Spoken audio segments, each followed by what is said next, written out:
L'Histoire de Vaudois. By J. Bresse. Historical details of the past sufferings of the Valdenses, and of the state of these primitive Christians in Piedmont and other countries.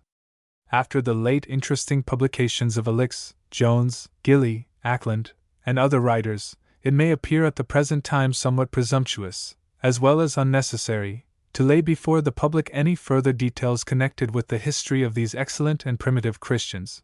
But as some of the Vaudois manuscripts and works are very scarce, and but little known in England, more particularly those of Péron, Henri Arnaud, and Bresse, it may be desirable, even under the certainty of many repetitions, to give some short extracts from these curious documents, if only with the view and under the hope of keeping alive in the breasts of the people of this favored isle that charitable zeal, which has again manifested itself, and is of such vital importance to the political and religious welfare of our noble though impoverished Protestant brethren. As the Valdenses most evidently are a part of the dispersed flock of the original Church of Christ, it becomes a matter of the highest interest to trace out their history from the earliest periods, and to observe how sedulously under the severest persecutions they have not only upheld their faith in its own purity and truth, but how gloriously they have continued to resist the growing corruptions of the Romish faith. Scattered over the face of the earth, we find almost everywhere these primitive Christians under the various denominations given to them of Cathari, or the pure, Paulicians, Petrobitians, Puritans, Leonists, Lollards, Henricians, Josephists, Patarines, Fraticelli, Insabati, Piffles, Toulousians, Albigenses, Lombardists, Bulgarians, Bohemian Brethren, Barbots, Walloons, and c. We not only find many colonies of these people in the eastern and western parts of Europe, but even in Africa and America, whither they emigrated to escape from oppression and massacre. After the most cruel and wanton persecutions, we observe this oppressed people reduced in number by barbarous massacres, and at length driven out of their own purchased territories, because they would not submit to innovations and changes in their established religion. But in a few years we again find a remnant of them under their pastor, Henri Arnaud, led back into their native country almost in a miraculous manner to expel their savage oppressors, thousands of whom fled before this reduced but noble band of self-taught warriors. Many refugees took up their abode in the Rhetian Alps, and a great number, after various edicts, were allowed to settle in the Duchy of Württemberg, where some of them were visited by the writer of these pages, for the express purpose of inquiring into their wants and privileges. Before the days of Wycliffe, and other reformers, we can trace the Vaudois by their sufferings. They were branded and burnt as heretics, because they would not conform to the doctrines of men, and the edicts of the Roman pontiffs. Their steady adherence to the principles of their own faith, and obedience to the will of their Creator, rendered them instrumental to the Reformation, which afterwards took place, and by which, in this country, the pure religion of our ancestors was restored. It is even probable that this separated flock of true worshippers are to be the means, under heavenly guidance, of not only preserving, but also diffusing, the light of the gospel and its healing beams over the most remote parts of the earth. 251 AD it would appear that the title of Cathari, or the pure, was first given to the followers of Novatian, a Romish pastor, who set the example of resisting the early corruptions of the papal dominion, and that Puritan churches existed in Italy upwards of 200 years. 599 bishops rejected the communion of the Pope, as heretical, and this schism, we are told by another author, began even in the year 553. 604 on the death of Pope Gregory, Boniface III styled himself universal bishop, and the worship of images became general. But long before this period, in the 4th century, Socrates the historian speaks of the Novatians having churches at Constantinople, Nice, Nicomedia, and Codicaeus in Phrygia, and c. as well as a church at Carthage, the doctrines and discipline of which, we find that Dionysius, Bishop of Alexandria, and Fabius, Bishop of Antioch, approved of. 660 some persons have supposed that the Valdenses have derived their name from Petro Valdo, but Reinerius Sacco, an inquisitor who lived 80 years after Valdo of Lyons, admits that they flourished 500 years before the time of this celebrated reformer, i.e. about the year 660. Some of these Valdenses, like the Novatians, we find called Puritans, or Gathari, when Paulinus, Bishop of Aquileia, and other Italian bishops condemned the decrees of the Second Council of Nice, which had confirmed image worship.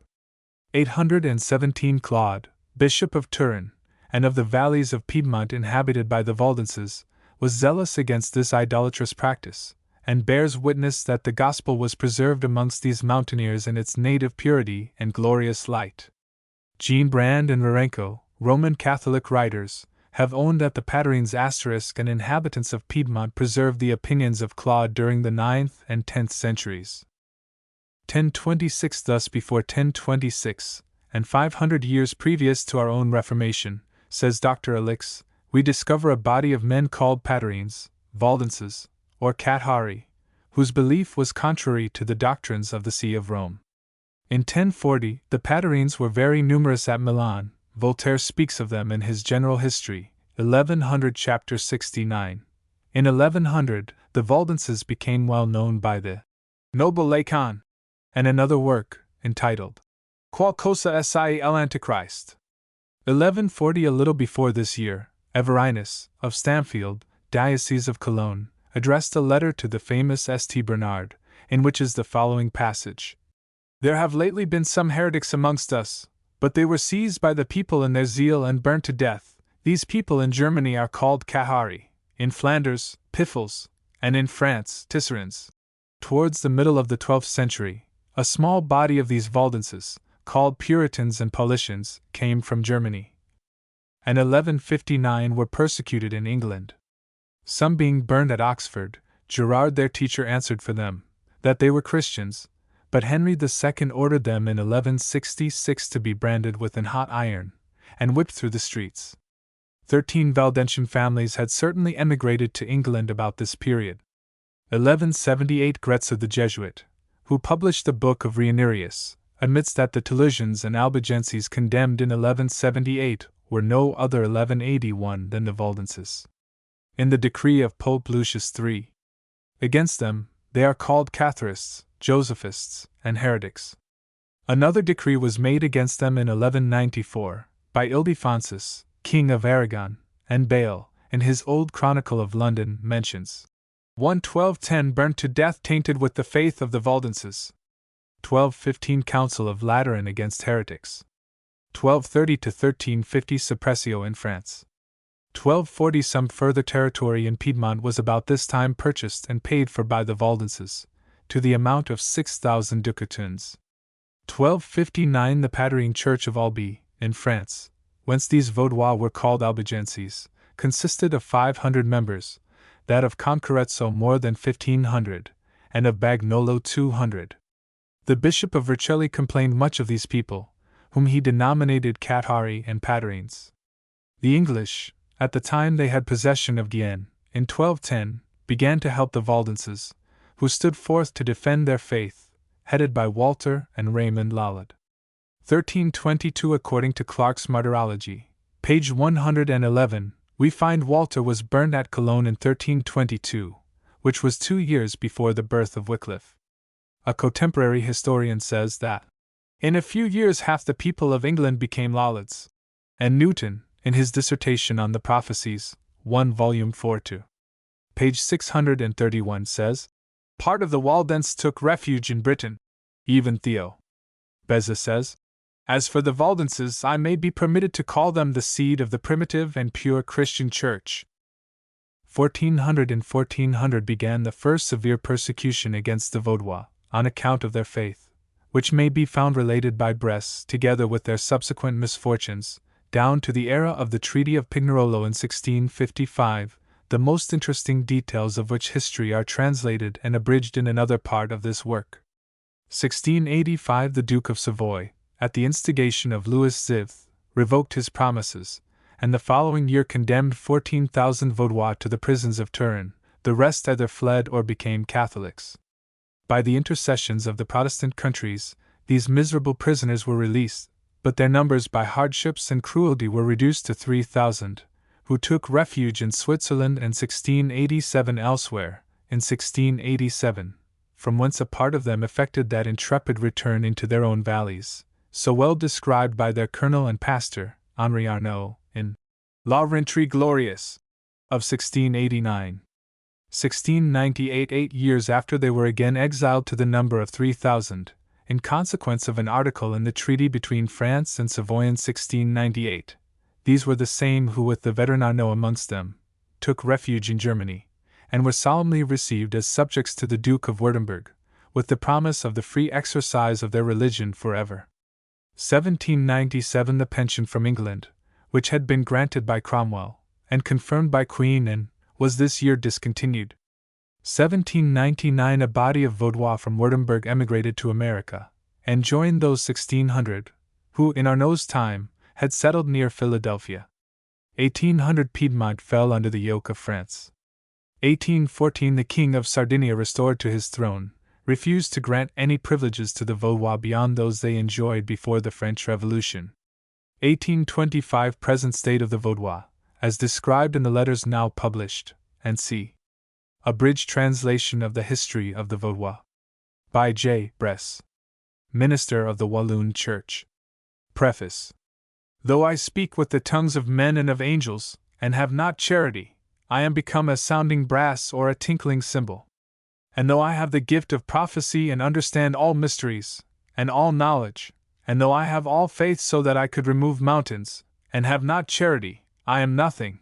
And though I bestow all my goods to feed the poor, and though I give my body to be burned, and have not charity, it profiteth me nothing. Charity suffereth long and is kind. Charity envieth not, vaunteth not itself, is not puffed up, doth not behave itself unseemly, seeketh not her own, is not easily provoked, thinketh no evil, rejoiceth not in iniquity, but rejoiceth in the truth, beareth all things, believeth all things, hopeth all things, endureth all things. Charity never faileth, but whether there be prophecies they shall fail, whether there be tongues they shall cease, whether there be knowledge it shall vanish away. And now abideth faith, hope, and charity, these three, but the greatest of these is charity. But the greatest of these is charity. What words are these which I have just quoted? Christians, of all countries, of all sects, and of all communions, do you recognize in them the religion of your hearts? You do, or you are but hypocrites, and no true friends to the gospel. O ye senseless fanatics, who have dared for ages to divide, inflame, and overturn the world, to arm son against father, and brother against sister, for the sake of opinions, not necessary to their happiness, or at best of little importance. Ye persecutors, who beneath the veil of a religion, whose essence is charity, have believed that homage was to be rendered to your Creator, by immolating human victims on his altars, and committing the most horrible atrocities. Ye, who make religion consist in vain ceremonies, and the gospel a rampart for the defense of your base interests, come forward before the tribunal of charity, and if it be yet possible, let this admirable sentence penetrate your hearts. Now abideth faith, hope, and charity, these three, but the greatest of these is charity. Try every action of your life by the sentence of the Apostle. And as the pilot has ever before his eyes the compass to direct his course through the ocean, let this sublime picture of charity be the invariable rule of your actions and opinions, and the very soul of your whole conduct. Far from me be those useless distinctions of sects and parties, by which some would excuse the sin of intolerance, and the fury of fanaticism. For me, there exist neither Protestants, nor Catholics, nor Lutherans, nor Calvinists, nor Moravians, nor Anabaptists. I own to no other title than that of Christian, no other religion than that of Christianity. Every man who practices its duties is my brother, whatever may be his particular opinions. It would be easy to demonstrate that this reasoning is derived immediately from the fundamental maxims of the gospel, and the evils which a contrary belief have occasioned prove that it is of the greatest importance. No true Christian can deny this, since it is confirmed by every line of his code. But who is a true Christian? He who lives in charity, / he who practices it as did St. Paul. This is the true touchstone of our religion. He who shrinks from this test bears it not, is not a Christian. He is nothing, to use the words of the Apostle. It is upon these principles that I beg all that I have advanced in the history of the Vaudois may be judged. If I have expressed myself warmly against their enemies, it is only when they have violated the first duties of Christianity, then I neither wish or ought to spare them, for truth, in the judgment of an honest man, is one and immutable. He ought to purchase it, to use the words of the gospel, to publish and defend it, at the price of all he has in the world. I have nothing to do with Catholicism, but with the excesses which Catholics have committed. If I have anathematized the ministers of the Inquisition, it is because so execrable an establishment does not exist under heaven. The sun may well have withdrawn his light in horror, when he first illuminated the dark and bloody walls of this abominable tribunal. And they dare to assert that it is established for the propagation of the Christian faith. What a horrible blasphemy is this! We may ask of the most ardent partisans of the propaganda, whether Jesus had recourse to an inquisition? If the apostles used such a means of extending their doctrine, or proving the faith of their brethren? Did the first preachers use tortures to force men to adopt their creed? Did not Jesus himself say to those who remained with him, when others fled, "And ye? Will ye also go away?" Is this the expression of a persecutor? Or can the infernal rules of the Inquisition be founded upon the feelings which dictated this question? Nay. Is there in the whole of the sacred Scriptures one single line or word which can excuse persecution for the sake of religion? If there is, let it be produced, and I will on the instant make full reparation to this host of executioners and fanatics. But if the precepts of Christianity tend to recommend to us the love of God and of our brethren, it follows that the inquisitors and their adherents have been Christians in name only, and that their conduct has tended to the discredit of true religion and greatly injured the cause of Christ. For light and darkness are not more different than a true Christian and a bigoted fanatic. I have more than once remarked, in the course of my history, that we should rather accuse the Inquisition than the House of Savoy of the atrocities committed on the Vaudois. If the latter deserves censure, it is for want of courage to oppose the perfidious and criminal instigations of this bloody tribunal. The frightful tyranny of Rome, at that time, may be considered as an excuse, and our history will show to what excesses the anti-Christian policy of that proud court was led. And as the picture of such cruelty is disgusting, it will be pleasing to turn from it to the mildness which reigns in the present government. It is for the Vaudois youth that I have undertaken this work, though I trust that those of more mature age may find it both interesting and instructive. It will recall to their minds anecdotes of their ancestors, which their fathers have often repeated to them, and their deepest feelings must be excited at the recollection of their forefathers, who have fallen beneath the axe of fanaticism for the sake of the gospel.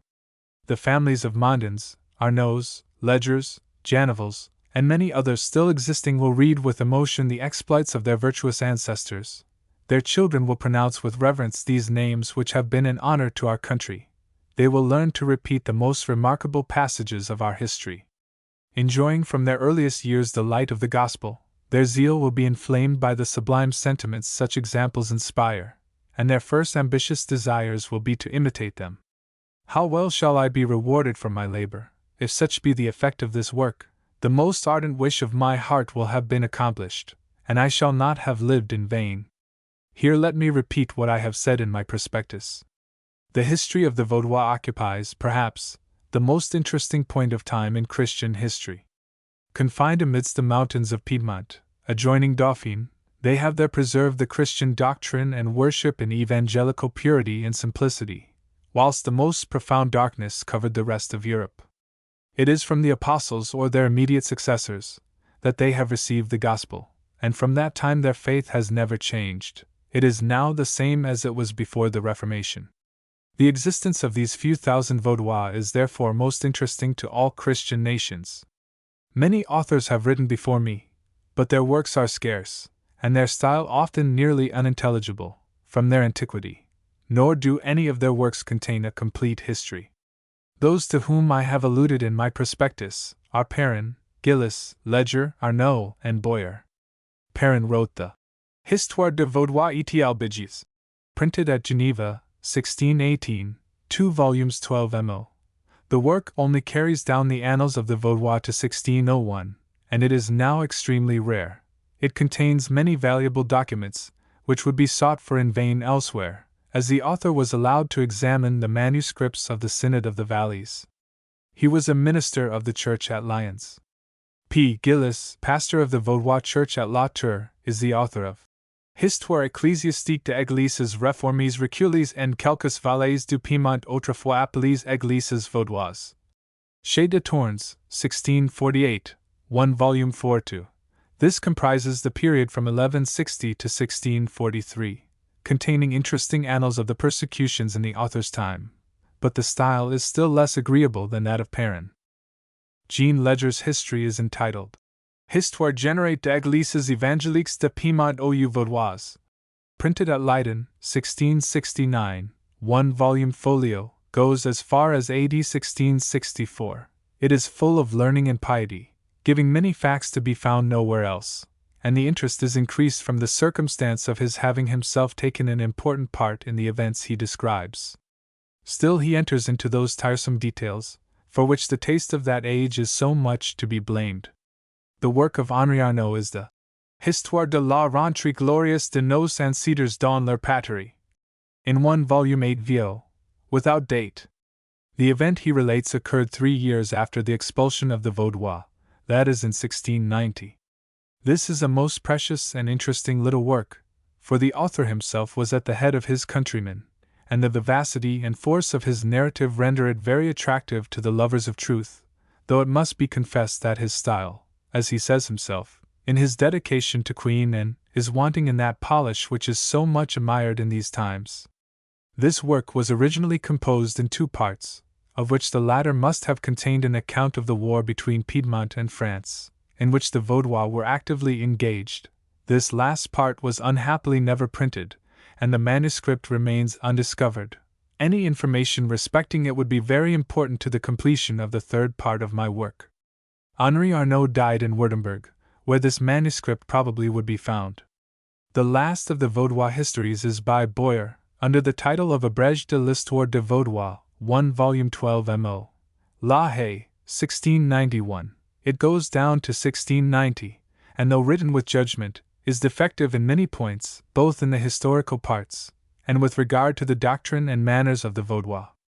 I pass over other histories of the Vaudois, in English and Dutch, as well as other references to them in more general works, as for instance, Geckendorf in his History of the Reformation, Ruchet Basnage, and C., as they are probably derived from the above sources, and are only more or less carefully compiled.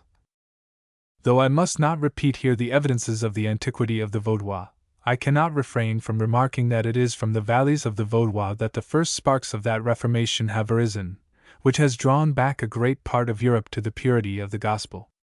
It is extremely probable that Calvin himself was of Vaudois origin, for there are still several families of this name in the valleys, from whence we believe his to have emigrated to Picardy. It is certain that in the preface which this great reformer prefixed to the first French Bible ever published, he acknowledges himself bound by the ties of kindred to the translator, one of our most celebrated barbs, or pastors, named Olivetan, which makes it probable that Calvin had obtained from the Vaudois the doctrine which he afterwards preached at Geneva and elsewhere.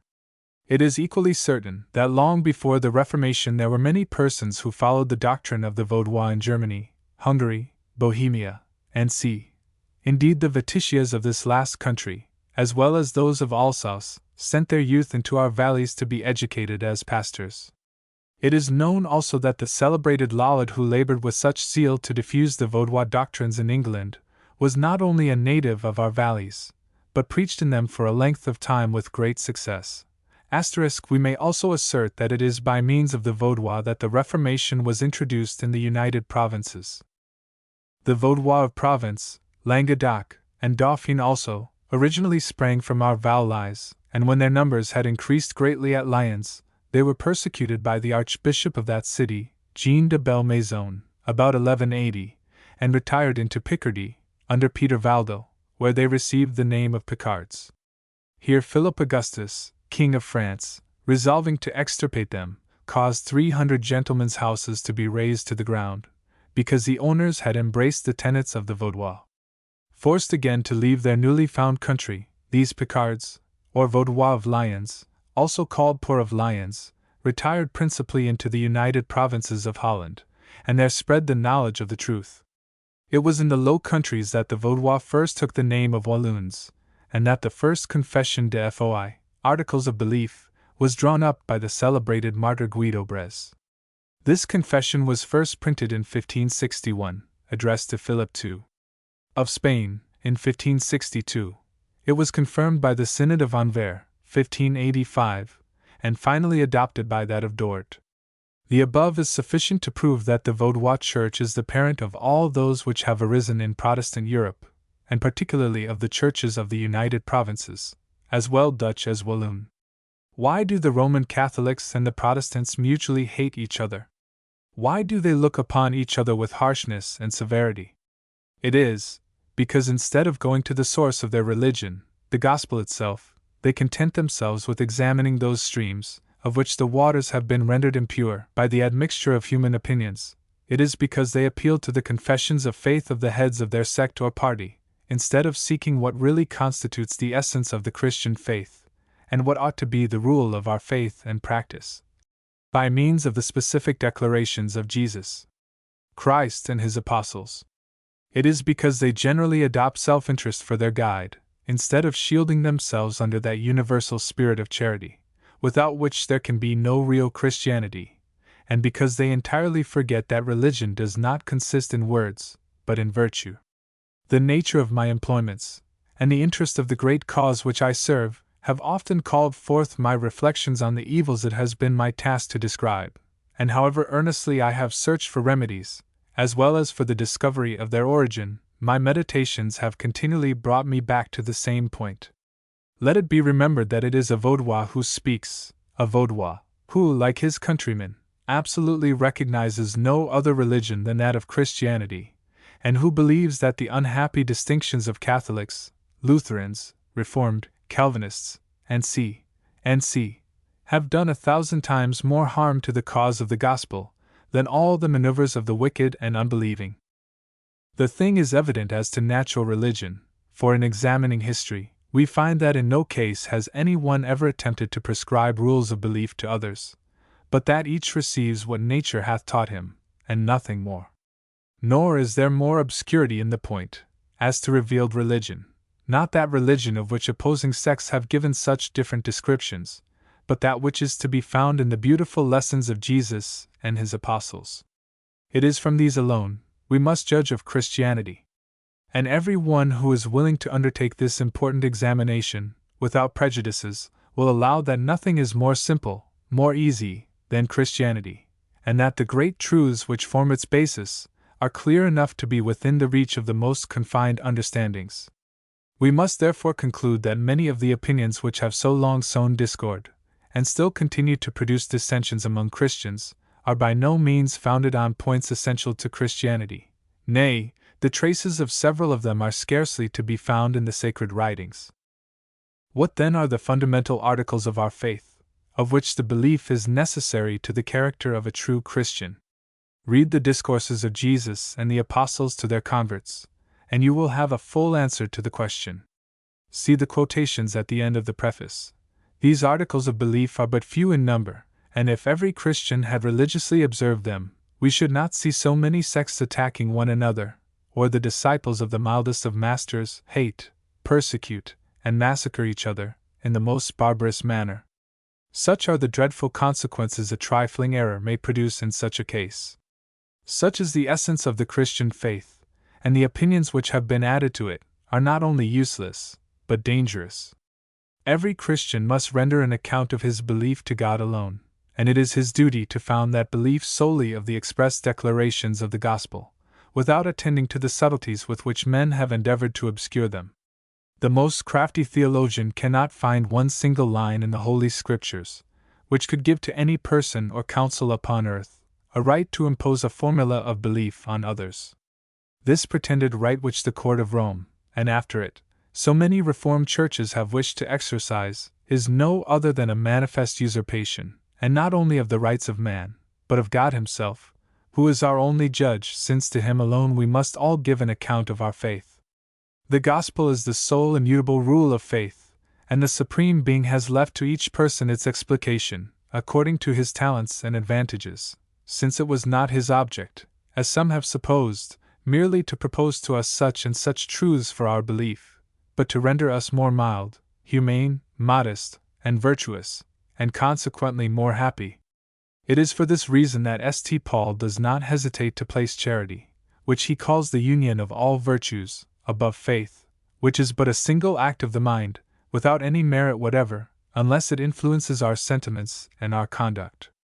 And now abideth, says the Apostle, faith, hope, and charity, these three, but the greatest of these is charity. Such have ever been, and still are the principles of the Christians of our vales. The gospel is their sole and immutable judge. They have paid no attention to the sects which have arisen around them, nor has any one of them attempted to impose upon his brother his own belief, as the rule of his faith. The words heresy and orthodoxy are almost unknown to them, nor do they know what a dogma is, for they find not this word in the Holy Scriptures, and their first rule is to adhere closely to them both in words and deeds. It is true that the Vaudois have departed more or less from their former simplicity. Since the Reformation, they have been forced to use the books of the Reformed, and to send their youth to be educated in foreign colleges. They use, for example, the Catechism of Osterwald, because there is no means of printing others in the country. But I hope once more to bring to light the Catechism which our ancestors used in the 12th century, the original of which is in the Library of Cambridge. By substituting it for that of Osterwald, we should return to the usages of our ancestors.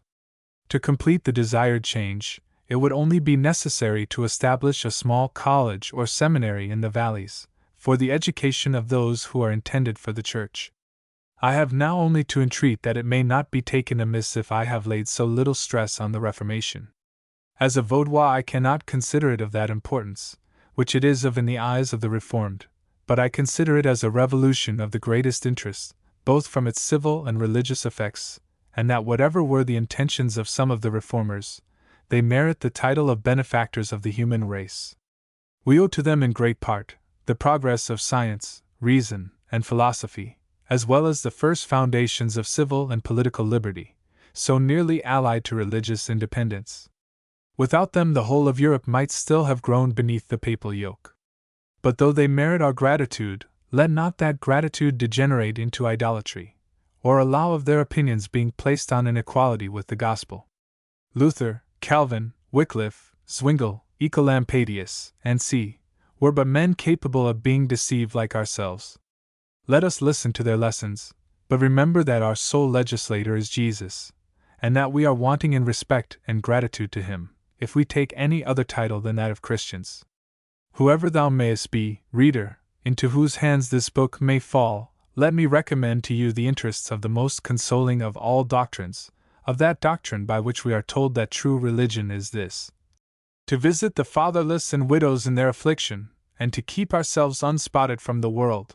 Allow me to exhort you to search for the knowledge of this divine religion, only in the sacred writings, which ought alone to be the rule and invariable compass of our course. Thus you will bring back all the Christian sects to the standard of the gospel, and inflame all hearts with that charity and philanthropy which form the essence of Christianity. Thus you will render this simple but useful maxim more dear to all mortals: to do unto others as we would they should do unto us. By this means you will destroy all factions, because each member of a state will be happy that all those who are not enemies of the government should thus enjoy the same privileges. By this means you will contribute to restore to Christianity all its splendor and its power. You will be the benefactors of your family, of your country, of the world. The wicked man, the bigot, and the false devotee will hate, nay, even persecute you, but you have only to retire beneath the shadow of your own conscience, to render all their machinations abortive. The calm satisfaction which this will afford you will amply make amends for the momentary pangs which calumny and injustice may excite in your breasts, and if ever mankind shall recognize true merit, it is to you alone they will erect statues. Utrecht, October 4, 1794. Notes to Preface. The principal passages where the fundamental truths of Christianity are expressed with the greatest clearness are the following. Gospel of St. John, chapter 3. Ver. 36, 4. 25, 26, 29, 39, 42, 6. 69, x, 24, 26, xx. 30, 31, 11. 27. Gospel of St. Luke, chapter 24. Acts of the Apostles, chapter 2. 22, 3. 18, 4. 10, 12, v. 29, 32, 8. 5, 12, 37, 9. 20, 22, x. 42, 43, 11. 14, 15. 7, 19, 17. 1, 9, 18. 4, 6, 27, 28, 26. 22. There can be no other fundamentally essential articles of the Christian faith, or any of which the belief is necessary to the being a good Christian, except those of which Jesus and his apostles required the belief from the persons they received into the bosom of Christianity. All that has been added since is nothing more than alloy, as impure in itself, as pernicious in its effects. This preface has been translated literally, with the omission of one or two passages, of little interest to those ignorant of the author's family and connections. History of the Vaudois. Part the First. Chapter 1. Description of the Vaudois Valleys. The valleys which the Vaudois have raised into celebrity lie to the west of Piedmont, between the province of Pignerol and Briançon, and adjoining on the other side to the ancient Marquis of Susa, and that of the Salices, the capital, La Tour, being about 36 miles from Turin, and 14 from Pignerol. The extent of the valleys is about 12 Italian miles, making a square of about 24 French leagues. The valleys are three in number: Luzon, Paraus, and St. Martin. The former, in which the chief town is now Catholic, is the most beautiful and extensive, and contains the 5 parishes of Rora, St. Jean, La Tour, Villers, and Bobby, through the 3 last of which runs the rapid Pellis, which has its source near the Pierre Alp, and throws itself into the Pa. The valley of Paraus is about 12 miles long, chiefly mountainous. It is traversed by the river Clusson, and the villages on the Italian side of that river, Pinac, Rivoire, Great and Little Dublin, and Villard, as well as its chief town Paraus, are entirely inhabited by Roman Catholics. The Vaudois at this time possess only Pramel, Pommeret, and St. Germain. Between the valleys Luzon and Paraus is the parish Paruston, comprehending Roche Plat, and St. Barthélemy, which belong to either of them. The valley of St. Martin is scarcely wider than the bed of the torrent Germanasque, which runs through it, and extends from the valley of Paraus to that of Cuiras and Dauphine. It contains the parishes of Prahl, Monil, and Ville Sèche, of which the former is so elevated as to be covered with snow during 9 months in the year. The other parishes contain each several small villages, and Perrier, which is the capital of the whole valley, is now inhabited by Catholics alone. This valley, which was the scene of the heroic defense of Arnaud's band, is environed by lofty mountains and rugged rocks, forming the most formidable natural defenses. Indeed, the only passage into it for wheels is by a bridge, not far from Paraus, and this pass is so narrow that a few men might defend it against a large force. The authors of poems and romances, in giving their enchanting descriptions of pastoral life, have excited a deep feeling of regret in sensitive minds, that the originals of their pictures are nowhere to be found. But I can console these friends of virtue, by shewing them where they may find what they have sought in vain in other parts of the world. And this happy asylum of innocence is no other than the valley of St. Martin. I have known their shepherdesses in every sense of the word, as amiable and interesting as the heroines of these romances. And if the delightful author of Estelle and Galatea had lived among them as I have done, he might have added many a lively tint to his portraits, the more charming as it would have been copied from nature and truth. But let it not be thought that my shepherdesses resemble the smart wives and daughters of our citizens then, indeed, they would have little interest in my eyes. Imagine virtue without pretensions or vanity, grace without frivolity, and amiability devoid of coquetry, and these set off by that true modesty which their simple habits inspire, and you have a true picture of my Vaudois heroines. Had I been born a poet, they should have formed the subject of my lays. The churches in the valley of St. Martin, as well as those of the other valleys, were formerly much more numerous. In the whole we have now but 13 parish churches, though in the ancient records, examined by Leger, mention is made of 10 other parishes to which pastors were attached, these are now annexed to the 13. In the valley of Clusson or Prigila, which adjoins those of St. Martin and Paraus, were no less than 6 flourishing Vaudois churches, as late as 1727, when in consequence of the exchange of territory between France and the House of Savoy, all those who remained faithful to their religion were forced into exile. The Vaudois were also very numerous in the valleys of Cuires, Matthias, and Nîmes, until entirely extirpated there by Duke Charles Emmanuel in 1603.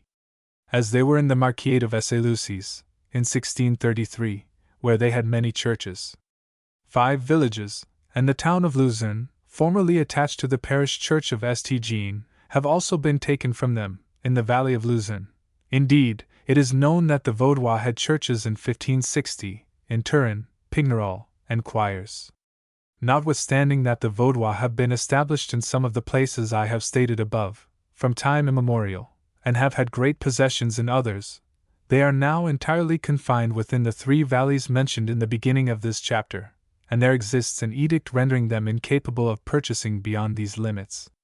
It is to be hoped that their fidelity and attachment to their sovereign will be rewarded by a restoration to the rights which his other subjects enjoy, and that the goodness of the reigning prince will lead him to consider it a duty to reinstate them as soon as circumstances permit, in the full possession of those privileges which the claims of nature and society so loudly demand. The population of the 3 valleys may amount to 16,000 or 17,000 souls, which would give about 3,000 for the number capable of bearing arms. It does not appear, however, that in the various persecutions our ancestors had ever more than 1,500 men in the field, the rest being necessary for the defense of their own territory. By these feeble means has the God of armies effected the wonderful events which I am about to relate, and so extraordinary are they, that they might well appear incredible, did not the most authentic proofs exist of them. Chapter 2. Name of the Vaudois. As to the name of the Vaudois, it might be sufficient to answer from the authority of that judicious critic, Theodore Beze, and Cugnard, advocate of the Parliament of Normandy, that the Vaudois have received their name from the valleys they inhabit.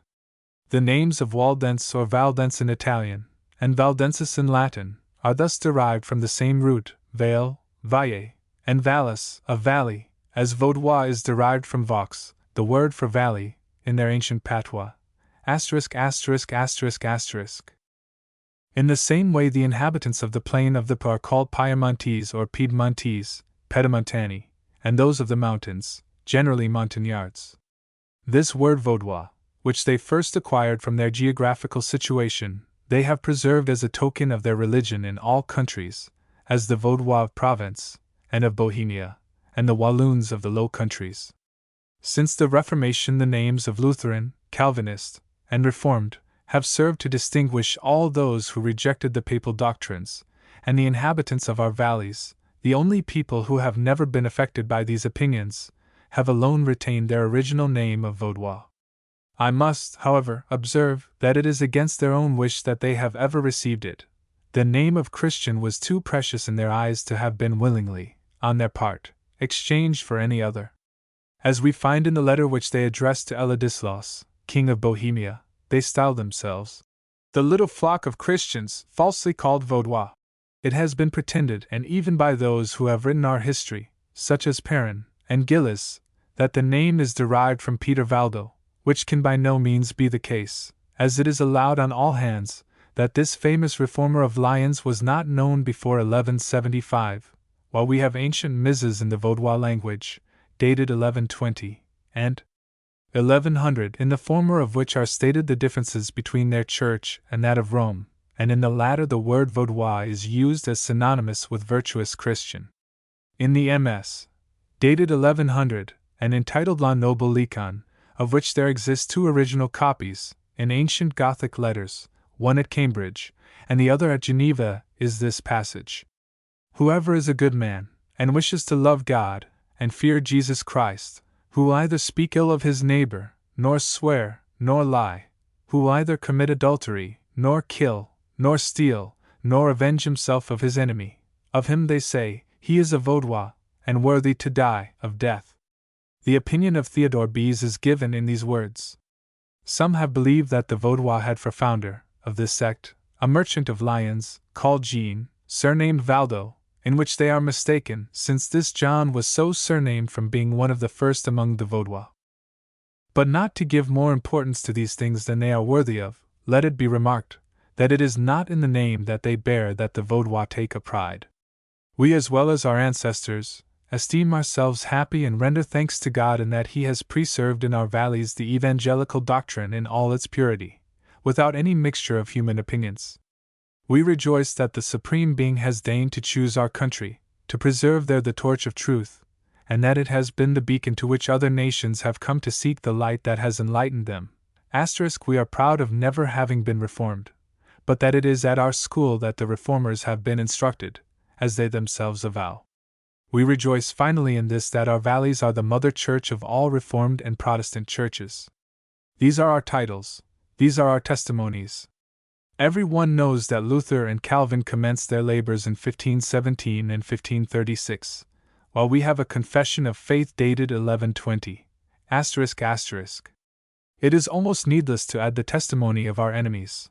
Pope Pius II, known by the name of Annius Silvius before his election, and author of a History of Bohemia, printed by Anthony Bones, in which he says they, the Bohemian heretics, have embraced the impious doctrine of the Vaudois, of that pestilential faction long ago condemned, whose doctrines are, that the Bishop of Rome is not superior to others, that there is no purgatory, that prayers for the dead are useless, that worship should not be rendered to the images of God, and the saints, and to this testimony I must add that of Claude de Sisel, Bishop of Marseilles, and afterwards of Turin, celebrated in the reigns of Louis XI, Charles VIII, Louis XII, and Francis I, in whose reign it was thought no one could be so likely to bring back the Vaudois to the Roman Catholic faith, and he was in consequence made Bishop of Turin.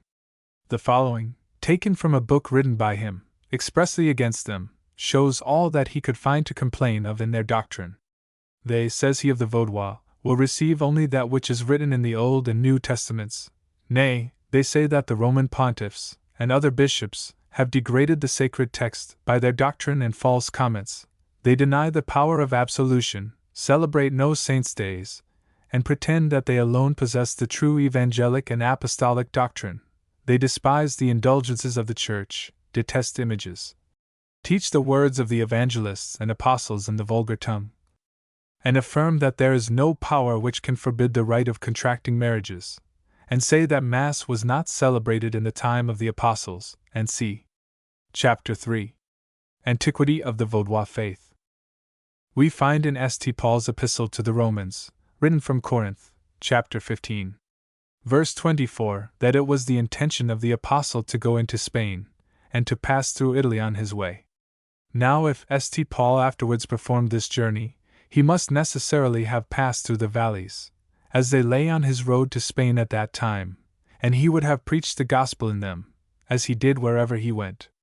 From this, it is fair to conjecture that the Vaudois have received their doctrine from St. Paul himself, and if this is thought too bold an assertion, we have reason to suppose that his doctrine may have reached them during his lifetime, as it seems to have been propagated by his followers throughout Italy, before he left Rome, for in concluding his epistle from Rome, to the Hebrews he says, "Salute all them that have the rule over you, and all saints, they of Italy salute you."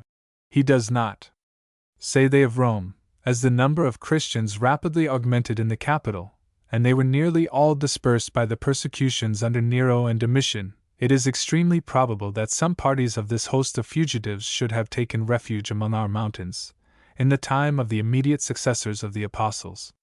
But to descend to a period of greater certainty, it is allowed by all that the whole of Italy embraced Christianity in the time of Constantine, and therefore the Vaudois doctrines may be considered the same as those of the Universal Church, by which we do not find any superstitious rites or customs to have been adopted till the 6th century, nor are the dangerous and revolting dogmas of the court of Rome, and its flagitious practices to be traced before the end of the 8th.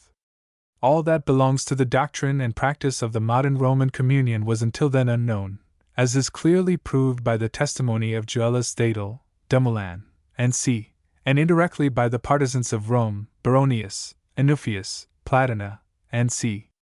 These innovations, and particularly the adoration of images, ***, were loudly condemned by the churches of England, France, Germany, and the East.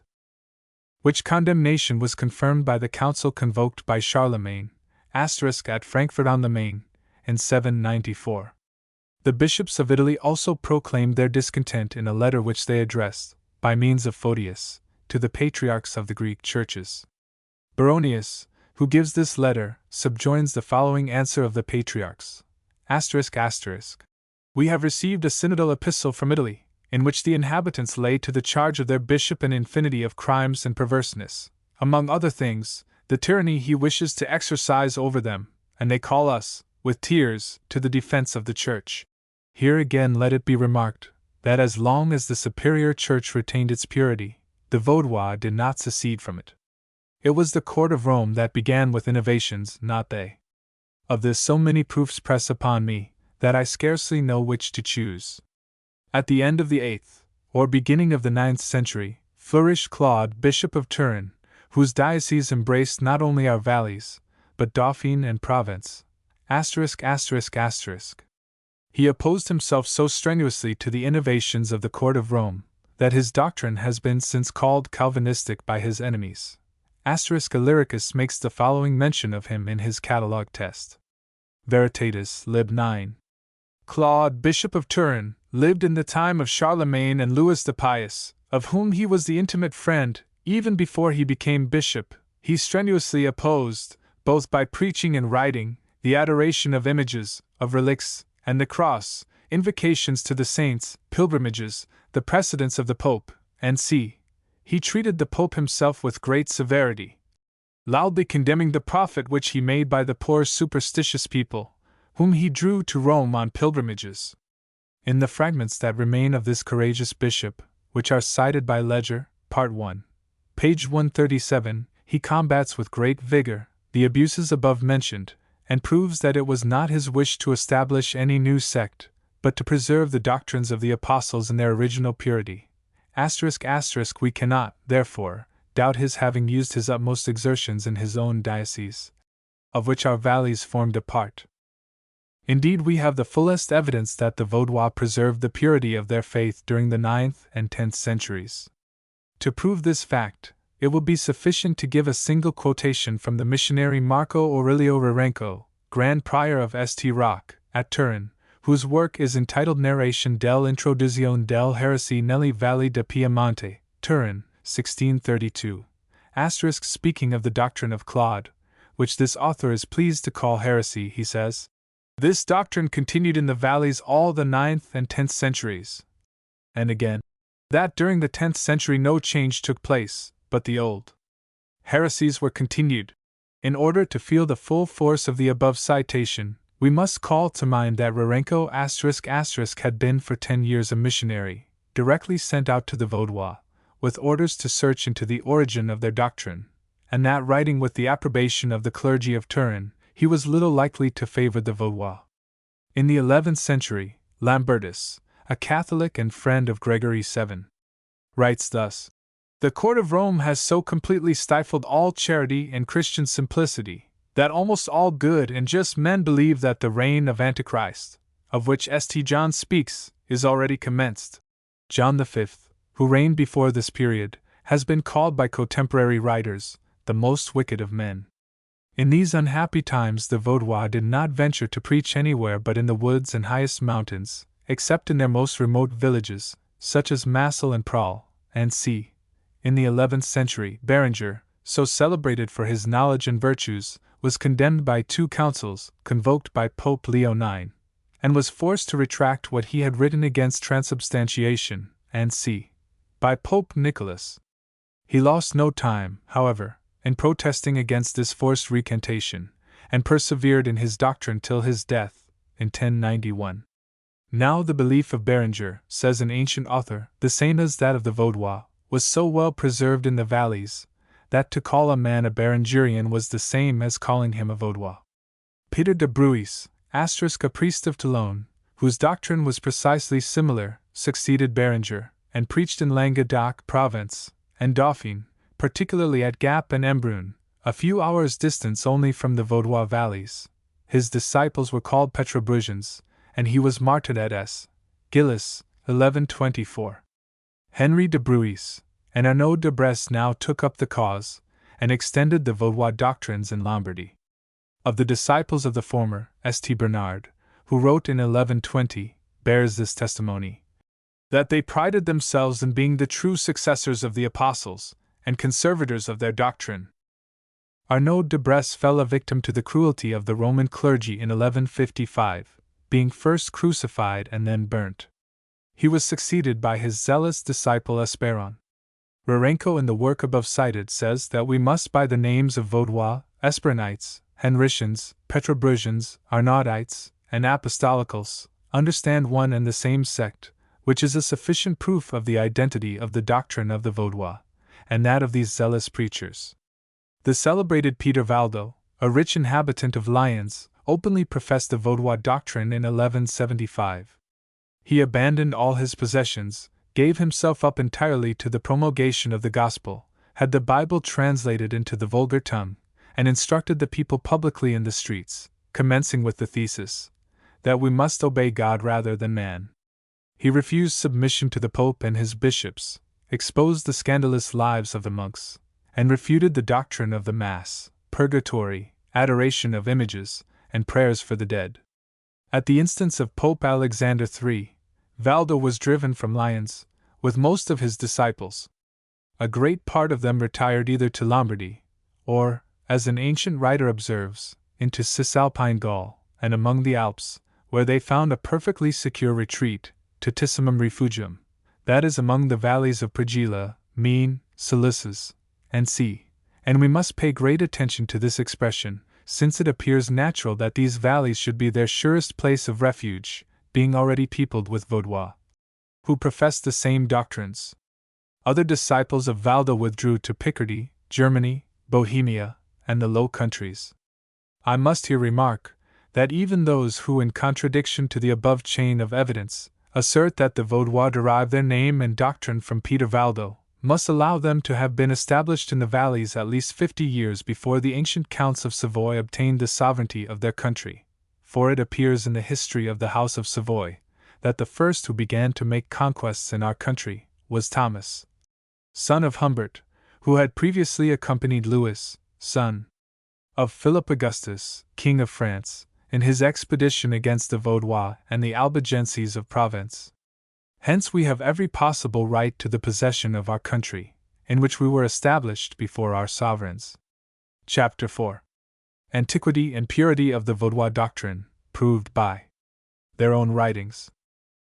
As the Vaudois have been accused of being Manichaeans, Arians, and Cathars, we shall be but doing our ancestors justice to appeal to their own writings. In the preface to the French Bible, which they printed at Neuchâtel, in 1535, the Vaudois render thanks to God that having received the treasure of the gospel from the apostles or their immediate successors, they had always preserved to themselves the enjoyment of this blessing. In proof of which it appears by the noble Lecon, dated 1100, that they had rejected and continued to reject all traditions, nor had ever received other doctrines than those contained in the Holy Scriptures. The treatise on Antichrist, dated 1120, proves the same point, as does that against the invocation of saints, which must have been written in the 6th century, since it calls this error a doctrine then in the bud, and we know that it took its rise at that period. So in all the confessions of faith given at divers times, the Vaudois profess to have received their tenets from father to son, from the time of the apostles. Rarenko himself has preserved one of their petitions to the Duke of Savoy, dated 1599, in which they say that it is not within a few hundred years only that they have had knowledge of the truth, and that no one could be ignorant of their having taught the same tenets for 500 or 600 years, that is, when they openly declared against the abuses of Rome, under their bishop, Claude. The Vaudois of the valleys Matthias and Mean made the same declaration, nearly in the same words, when they were forced in 1603 to quit their country, for refusing to obey the order of Charles Emmanuel, to abandon their faith. Finally, in all their memorials, petitions, and letters, they have never failed to repeat the same thing, praying to be left in the enjoyment of that religion, which they had professed time immemorial even before the Dukes of Savoy were princes of Piedmont. The authenticity of these petitions, is unquestionable, since they have been printed, together with the answers to them, by order of the Court of Turin, and are more than 100 in number. Section 2. Evidence of Protestant writers. To the internal evidence of the writings of the Vaudois themselves, we must now add that which is to be found in the works of Protestant authors, and first in those of the celebrated Theodore Beze, who thus speaks of them. These are the people who have always preserved the true religion, without allowing any temptation to pervert them. The Vaudois, says he in another place, are so called from their residence among the valleys and fastnesses of the Alps, and may well be considered as the remains of the purest primitive Christian Church. Nor has it been possible to draw them within the pale of the Roman communion, notwithstanding the horrible persecutions exercised against them. At this time they have churches flourishing, as well in doctrine as in examples of a truly innocent life. I speak particularly of those of the Alpine valleys, of whom some are subjects of the King of France, and others of the Duke of Savoy. Iliadinus asserts that from the most remote antiquity they have opposed the Roman pontiff, and have always held the purest doctrine. Esserin Rudiger affirms that the Vaudois existed at least 240 years before John Huss, which agrees nearly with Bishop Claude. L'Histoire ecclésiastique des Églises réformées de France, printed in 1558, confirms the above assertions. Amorat, Drelincourt, Basnage, Ruchet, Jurieu, Warrenfels, and many other writers of the Reformed Church give the same opinion. Section 3. Testimony of Roman Catholic authors. Among the principal evidences in favor of the Vaudois, I must here refer to the large collection of edicts respecting them, published by the Court of Turin. It is deemed unnecessary to recapitulate their dates. The monk Belvedere, chief of a mission, sent to convert the Vaudois in 1630, in his answer to the College of Propaganda Fide, excuses himself for not having converted a single person, because the valleys of Ingrania have always, and at every period, been inhabited by heretics.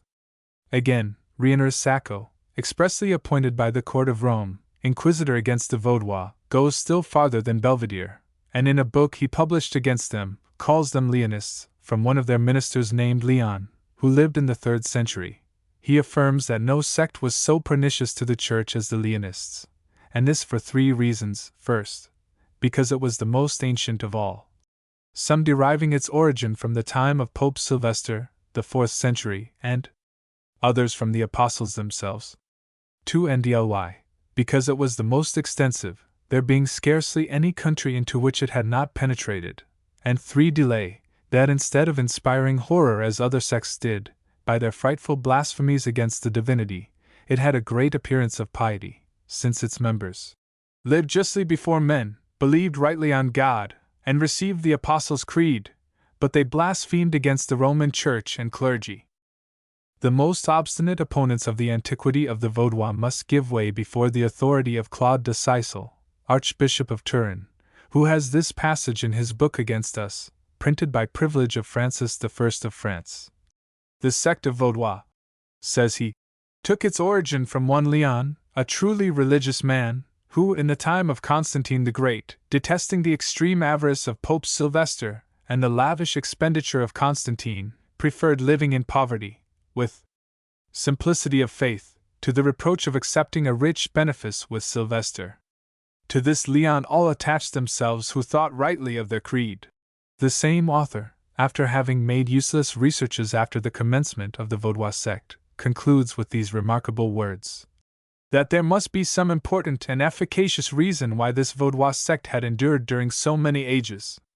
Again, all kind of different attempts to extirpate them have been made at different times, but they always remained victorious, and absolutely invincible, contrary to the expectation of all. The reader will observe that this expression, during so many ages, was written by Sisel in 1500. I have already quoted Rarenko, one of the most zealous of the missionaries sent against the Vaudois.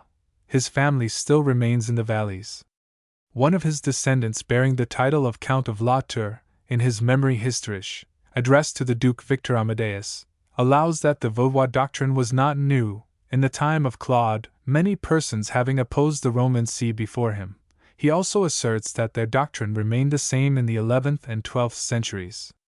Rarenko will not, however, allow that the doctrine was derived from the apostles, but avows, which nearly amounts to the same thing, that there is no ascertaining when it was first received in the valleys. In fine, Samuel Cassini, a Franciscan monk, says positively, in his work entitled Victoria Triumphale, printed at Coney, 1510, that the errors of the Vaudois consisted in not admitting the Roman to be the sacred Mother Church, or obeying her traditions, although he could not, for his own part, deny that they acknowledged the Christian Church, and had always been and still continued to be members of it. Now it seems to me hardly possible, after these proofs, that anyone should venture to deny the truly apostolic succession of the Vaudois Church. But as some people have supposed that the Vaudois, after receiving the opinions of the court of Rome, have subsequently been reformed, like all those who are called Protestants, let them say when and where the Vaudois Reformation took place. And let them also account for the silence of all historians on such an event.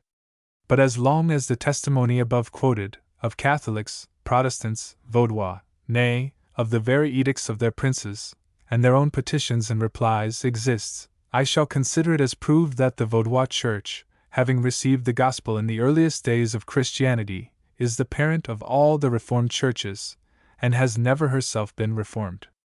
These truths having been established by such incontestable proofs, it remains only to give a sketch of the manners of the Vaudois, and the discipline of their churches, before we come to the historical part of my labors. Chapter 5. Manners of the Vaudois.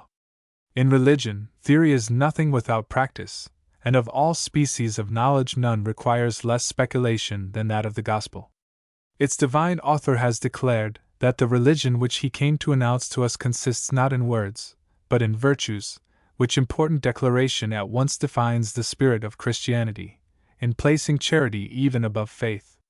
However, this great truth may be forgotten by many of the Christians of these days, or rendered nugatory by the pretensions of their teachers, it is not the less incontestable at the tribunal of reason and revelation, and let us hope, for the good of humanity, that it will soon prevail over the vain phantoms which have been substituted for it throughout the greatest part of Europe. Yes, indeed. I delight in believing that the march of knowledge is a guarantee of this, and that we are approaching that happy time when a man will not be required to prove he is a Christian, merely by repeating, like a parrot, the articles of belief, which have been drawn up by the chiefs of the sect to which he belongs, when it will not suffice alone coldly to admit some evangelical truths, but when those who call themselves Christians will acknowledge that pure religion is this, to visit the fatherless and widows in their affliction, and to keep themselves unspotted from the world. It cannot be too often repeated, that this is real Christianity. And such have ever been the sentiments of the Vaudois, never have they been known to waste, in pernicious disputes or useless discussions, that time which might have been employed in good works, and thus, by a natural consequence, they have formed a Christian society of virtuous conduct and irreproachable morals. We have above quoted that remarkable passage of the Inquisitor Rienere Sacco, in which he has borne witness in favor of our ancestors. We will add the testimony of Claude de Sisel, who affirms that, for their lives and moral behavior, the Vaudois are without reproach before men, and do their utmost endeavors to keep the commandments of God. The respectable French historian Vaudois says that the Vaudois keep the commandments of the Decalogue, and allow among them of no wickedness, detesting perjuries and imprecations, quarrels, seditions, and all debaucheries, usury, and c. The Cardinal Baronius bears witness to their chastity, and Thuanus, also a Catholic historian, adds to this, that they are such scrupulous observers of honor and chastity, that their neighbors, though of a contrary faith, entrusted them with the care of their wives and daughters, to preserve them from the insolence of the soldiery. This occurred in 1560, when the troops of Count de la Trinite were quartered at La Tour, and the Vaudois had retired to the mountains. It was then also that a young girl, to escape the pursuit of a soldier, preferring her honor to life itself, precipitated herself from the summit of a rock. An English monk, quoted by Boxhornius, also gives an example of the purity of Vaudois manners, in the answer of a young woman to the solicitations of her lover.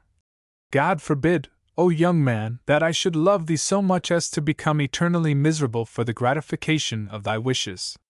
This admirable purity is still respected in the valleys, and notwithstanding the corruption of the age, we must look through a long series of years to find one or two females who have not observed it.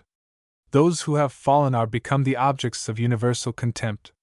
The very children point at them, and a whole life of virtue is scarcely sufficient to obtain for them the oblivion of their fault. Compare this with the manners of other Christian nations. Let us now turn to Vigneault, who was well qualified to judge of Vaudois morals, having been 40 years a pastor among them, and having made a large collection of their ancient writings, which he translated, from his work on the lives, morals, and religion of the Vaudois. I extract the following. They are a people of fidelity in their promises, of irreproachable lives, and are great enemies to vice. And of his own time he adds, we in these valleys of Piedmont live in peace and concord with the others, but we do not connect ourselves in marriage with the Catholics. For the rest, our manners and morals are so approved by them, that they prefer taking servants from among us to themselves. And some come from a great distance to choose nurses for their children, considering them more faithful than their own. The order of the French government, in 1592, to M. de Birigueux, governor of Silesia, to massacre the Vaudois, drew forth the following testimony from one of the council of that town. That His Majesty must assuredly have been misinformed as to these poor people, who were good men, and did him honorable and faithful service, living peaceably with their neighbors, with whom indeed there was no fault to find, except their religion. To all these testimonies there is one other to be added, of still more weight, namely, that of all the edicts which have been successively published by the court of Turin against the Vaudois, in no one is the smallest reproach to be found on the score of probity, good faith, or morals. This silence becomes an invaluable avowal from those who eagerly sought some pretext to give a color to the horrible persecutions they authorized. Is it not astonishing, after this, to find the Vaudois calumniated by Albert de Capataxis, Rubis, and C. as the first Christians were by the pagans? Paradin and Gerard, however, may be cited in reply. They assert that the Vaudois were not guilty of any of the horrible crimes of which they were accused, but only of having freely inveighed against the corruption and vices of the priests and friars, and thus excited their mortal hatred. But we may well despise this slander, and consider what has been the cause of their real purity of manners. The ecclesiastical discipline, which has always been in great vigor, may be assigned as the cause, as it has induced the continual study of, and meditation upon the sacred writings. And here I must be pardoned another extract from an ancient author. All the people, says he, of either sex, and of whatever age, cease not to learn and teach. The laborer at his daily task either teaches his comrade or learns of him, and the evening is spent in the same instructions, even without books. He that has learnt for 1 week teaches others for the next, and if any one excuses himself from want of memory, he is told that even 1 word every day will amount to many sentences at the end of a year, which in many years will form a fund of knowledge. I have heard with my own ears, says this author, one of these poor peasants repeat the whole book of Job by heart, without missing 1 word, and there are others who have the whole of the New Testament at their fingers' ends. Do any of them lead an evil life? They are sharply rebuked, according to their discipline, and told the apostles lived not thus, nor must we who imitate them. Reiners Sacco again confirms this by saying, the Vaudois know the whole of the New Testament by heart, and much of the Old, in their own language, nor will they hear anything else. Saying, that all sermons which are not proved by the Scriptures are unworthy of belief. This then has been the foundation of Vaudois morality. They knew no other rule of faith than the Gospel, and, as far as possible, adapted their sentiments and conduct to it. The sacred duty of an historian compels me to allow that the effects of human frailty have sometimes shown themselves among them. Leger, who wrote more than a century ago, thus allows also that the Vaudois, his contemporaries, no longer possessed that great sanctity and detachment from the world which distinguished their ancestors. But I must add, he continues, that, compared with other reformed nations, there is none which surpass them in zeal for the word of God and constancy to their faith, at the peril of their lives and fortunes, as well as in simplicity, innocence, sobriety, and industry. For they abstain from cards, dice, gambling, and swearing, and have a horror of drunkenness, and even of dancing. So that if any one falls into a vicious life, he is esteemed infamous.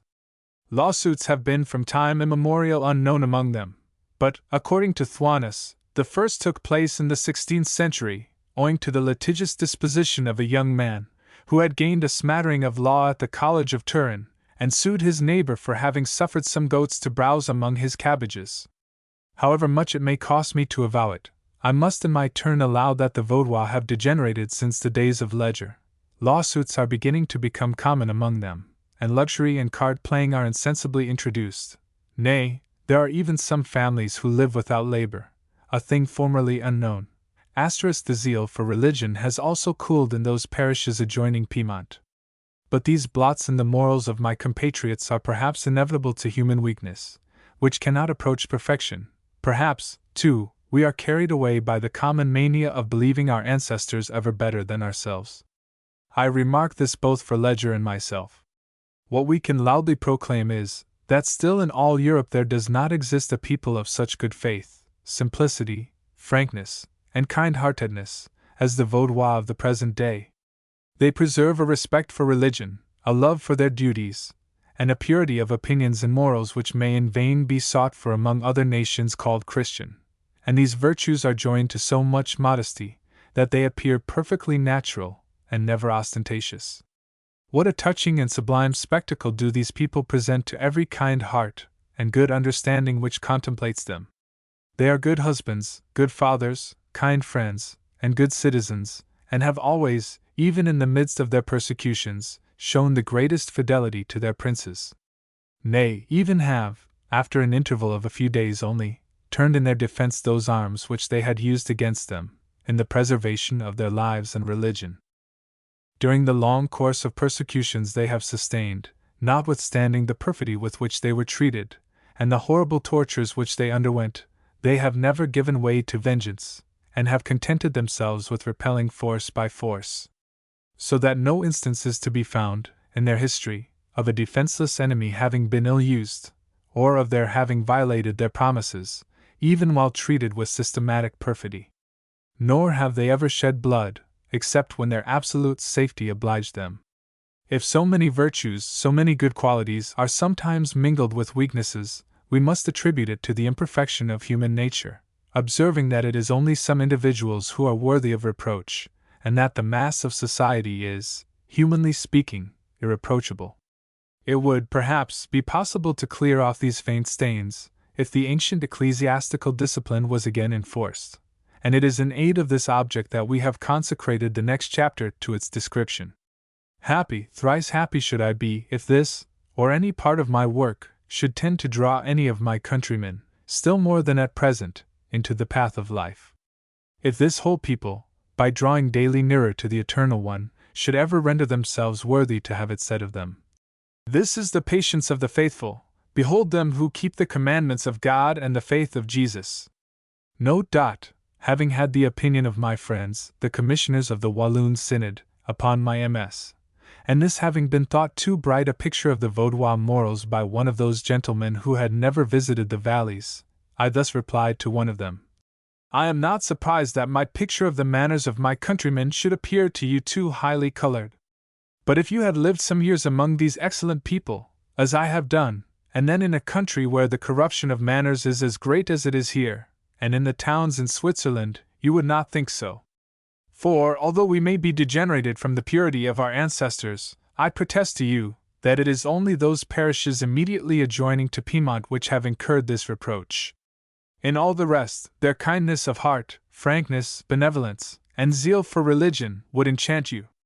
I have more than once visited all the parishes, and have resided in most of them, being acquainted with a great many of their inhabitants, and by all this experience, I am confirmed in the belief that there does not exist, in our days, a people in morals so pure, life so irreproachable, and piety so exemplary, as the Vaudois.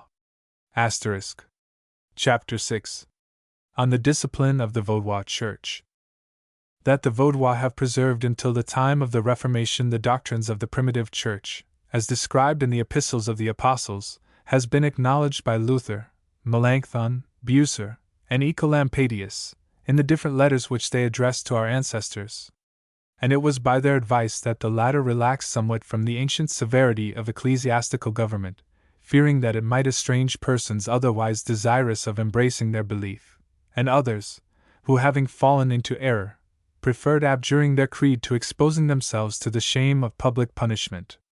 I cannot think, however, that these changes have proved advantageous, and Melanchthon himself confesses he cannot disapprove of the former strictness, and wishes it had been adopted in the Protestant churches.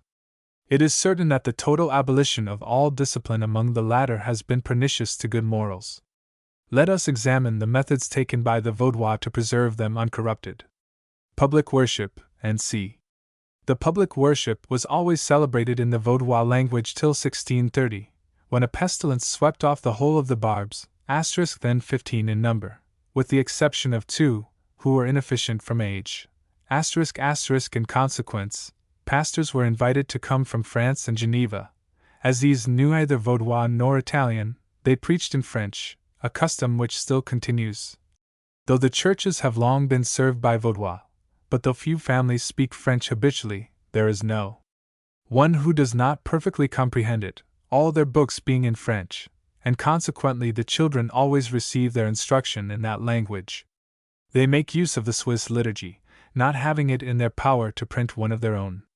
In the holy sacraments the bread was, until 1630, broken into 3 parts, and the water thrice sprinkled in baptism, in remembrance of the Trinity. The parishioners, without exception, assembled at the house of their respective elders for communion, which was celebrated 4 times a year, when before Easter, and sometimes before Christmas, each person was required by his pastor to give his reasons for his faith, and if one was passed over, it was esteemed an affront. O virtuous people! Why hast thou not persisted in this laudable custom, so well calculated to perpetuate thy happiness, and maintain thy zeal for religion?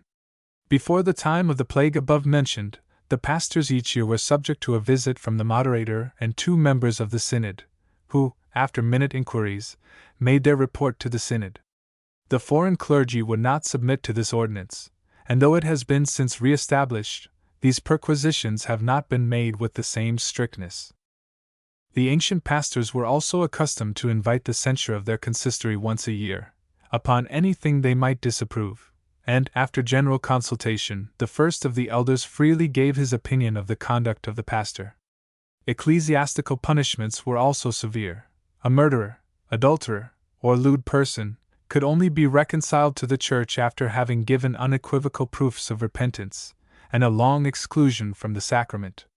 Such persons were also obliged to appear publicly in the church, the number of times being regulated by the extent of guilt, and after sitting on a seat apart, stand up at the end of the service, while the pastor announced that a person was permitted to make public reparation for his fault. The penitent then implored aloud the pardon of God and his brethren for having set them so bad an example, and promised amendment, upon which the barb announced to him the remission of his sin, on the part and in the name of the Almighty, and concluded by an exhortation to the people.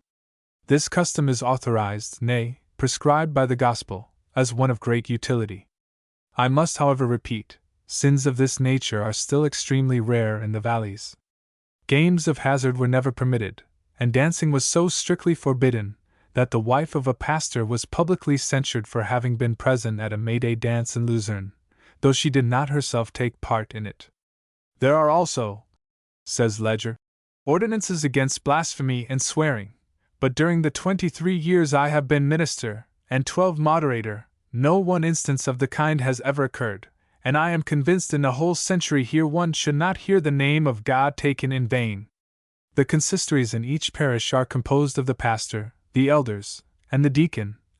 No one is admitted among the elders without a very strict examination. The dignity lasts for life, unless forfeited by unworthy conduct. In important cases the heads of families are called into the assistance of the consistory, who decide by the majority of votes. There were besides other councils, called colloques, composed of the pastors and 1 or 2 ancients from every church, who met once a month in each valley to take cognizance of those differences which were not finally arranged at the consistories. From the colloques an appeal might be made to the synods, but disputes were sometimes settled by choosing arbiters, and exacting a promise of obedience to their decision. By these means was every dispute terminated, for it was absolutely forbid, under any pretense, to have recourse to courts of law. How consistent these rules were with the spirit of primitive Christianity may be seen by referring to the 6th chapter of St. Paul's epistle to the Corinthians.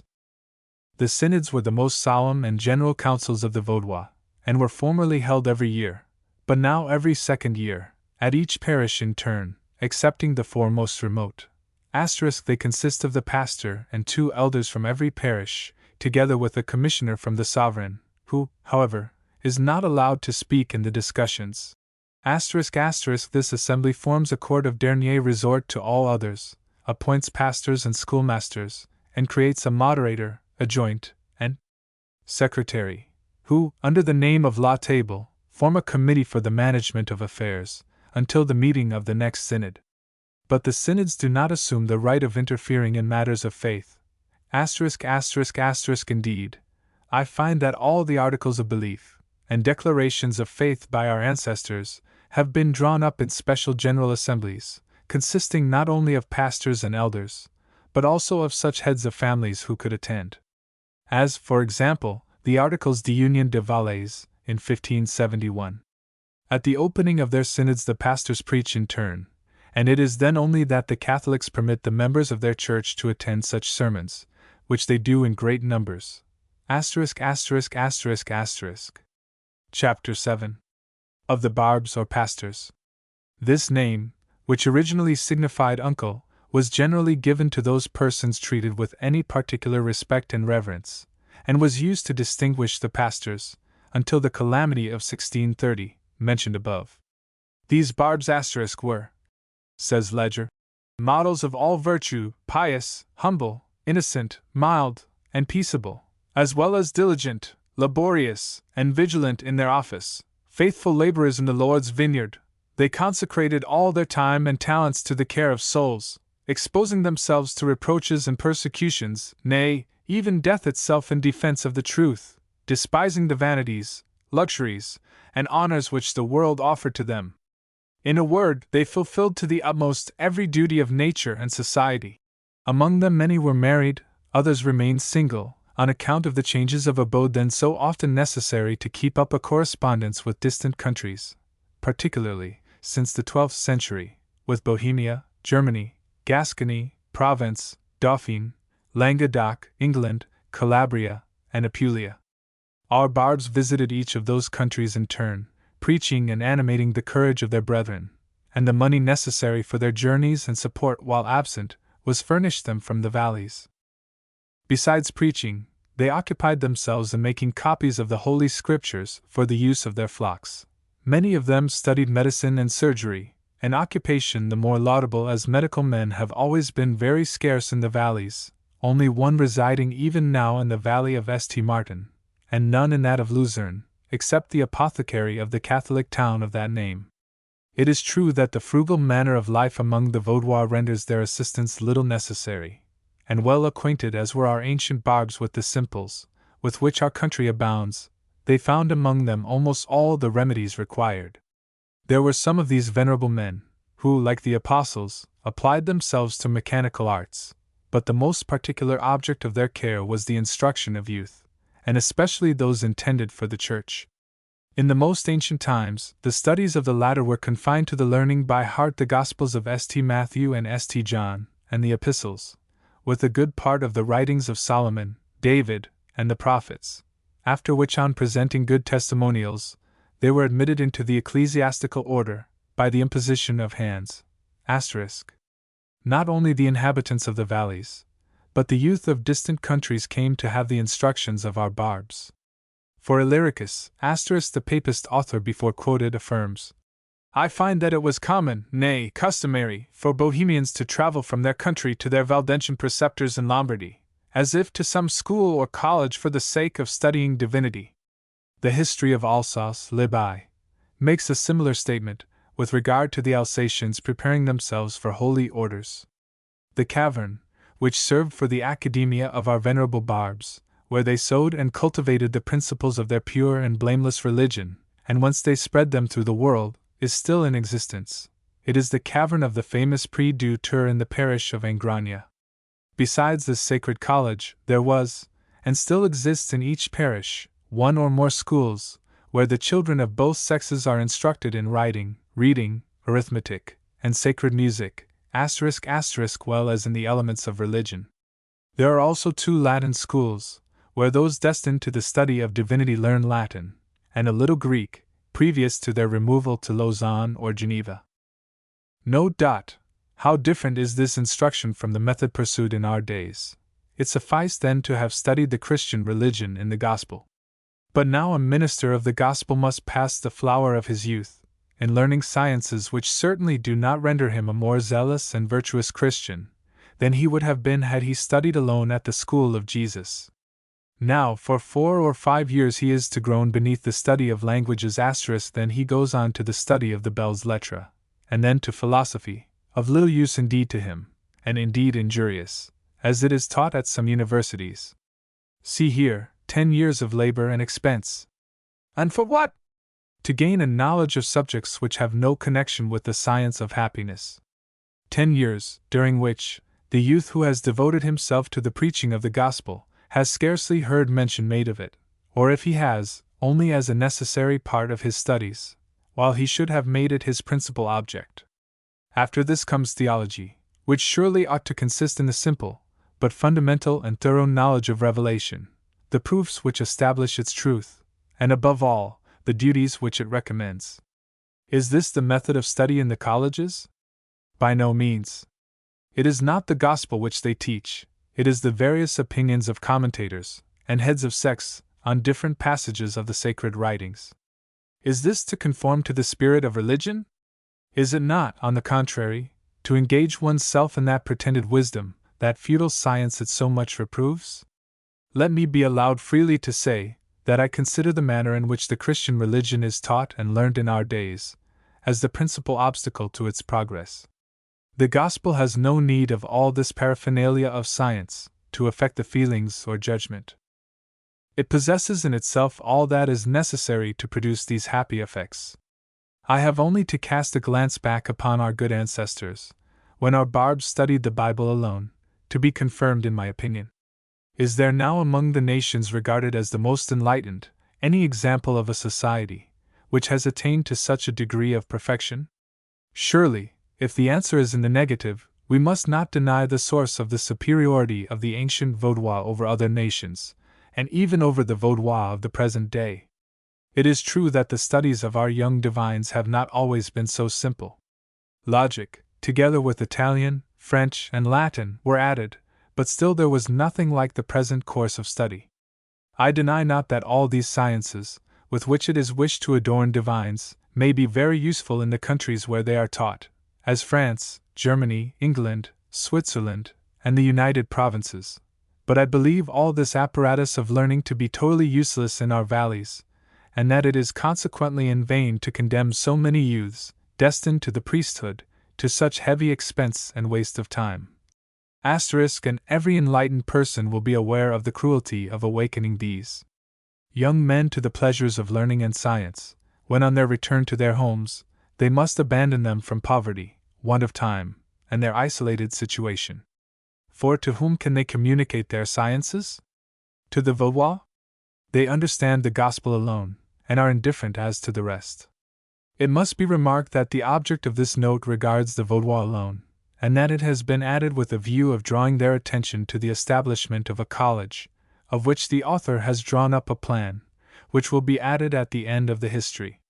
When it is considered what important objects may thus be obtained by a very small comparative sacrifice of money, it is hoped the benefactors of the Vaudois will turn their attention to it, and that some influence might be exerted by the British government to obtain the necessary permission, at the court of Turin. Vide calculations of the expense by a traveller, in 1825. Part the Second. Introduction. Those who are ignorant that our annals are marked by blood and misery, will be surprised to find that the history of these virtuous and simple Vaudois, worthy of the admiration of mankind, is little else than a series of calamity. Nor will they be able to reconcile the barbarity and ferocity with which they have been persecuted, with the candor and innocence of these victims. One word is sufficient to explain the horrible enigma. Mistaken zeal is blind to the duties of religion and nature. Can we call those reasonable beings, who, while claiming the privileges of the human race, utterly forgetful of humanity, massacre thousands of their fellow creatures in cold blood? Why is it that the potentates of the earth have constituted themselves judges of an affair which regards God alone? Or who has given them a right to treat as heretics those who think differently from themselves, or to pour out their blood before the altars of God? It was at the end of the 15th century that these scenes commenced, for previously, though the victims of secret intrigue, the Vaudois had suffered no open persecution. It was reserved to the Inquisition to work their ruin. A Spanish priest named Dominic came to France to preach against the Vaudois of Albi or Albigenses, and succeeded so well that his order received the title of the Preachers. He established himself at Toulouse, and thence dispatched his spies in all directions to make perquisitions for those suspected of heresy, and punish them. Gregory IX, then Pope, soon perceived the advantage he might derive from such missionaries, and authorized the Dominicans in France and Spain, and the Franciscans in Italy, to make inquisition, inquirer, after heretics, as well as to try, convict, and punish them. Such is the origin of the Inquisition, a tribunal so execrable that it threatened to drown the human race in blood. Its principal seat was at Rome, and on the model of that, was established at Turin that famous council, De Propaganda Fide et Extirpandis Hereticis, which we shall hereafter call the Propaganda. This council began by declaring the Vaudois unworthy of communication with other Christians, ordered the confiscation of their property, the demolition of their houses, even the cutting down of their trees, sent to all princes and sovereign lords, to require them to search for and deliver up such heretics to the Inquisition, inflicted heavy penalties on those who concealed them, and conferred the third of their property on the informers, who pointed out their retreats. But these measures were too weak.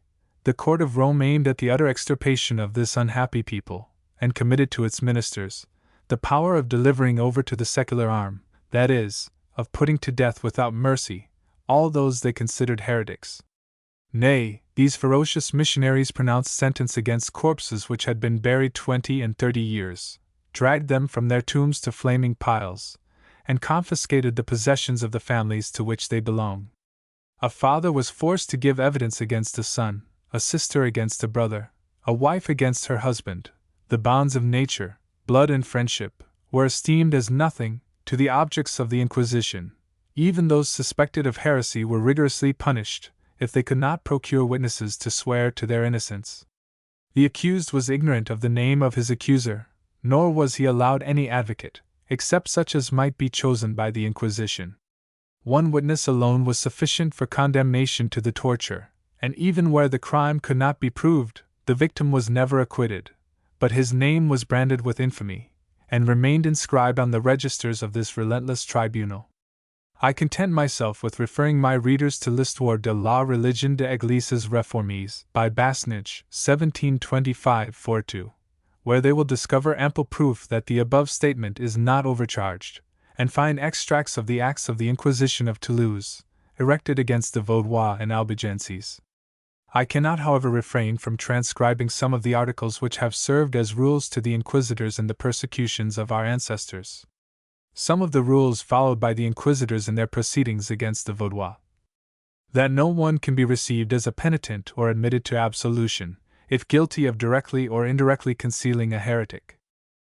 That no one, after having been given over to the secular power, be permitted to justify himself before the people, lest by his explanations it should appear to the simple that injustice had been done him, and if he should escape, the Catholic religion be thereby injured.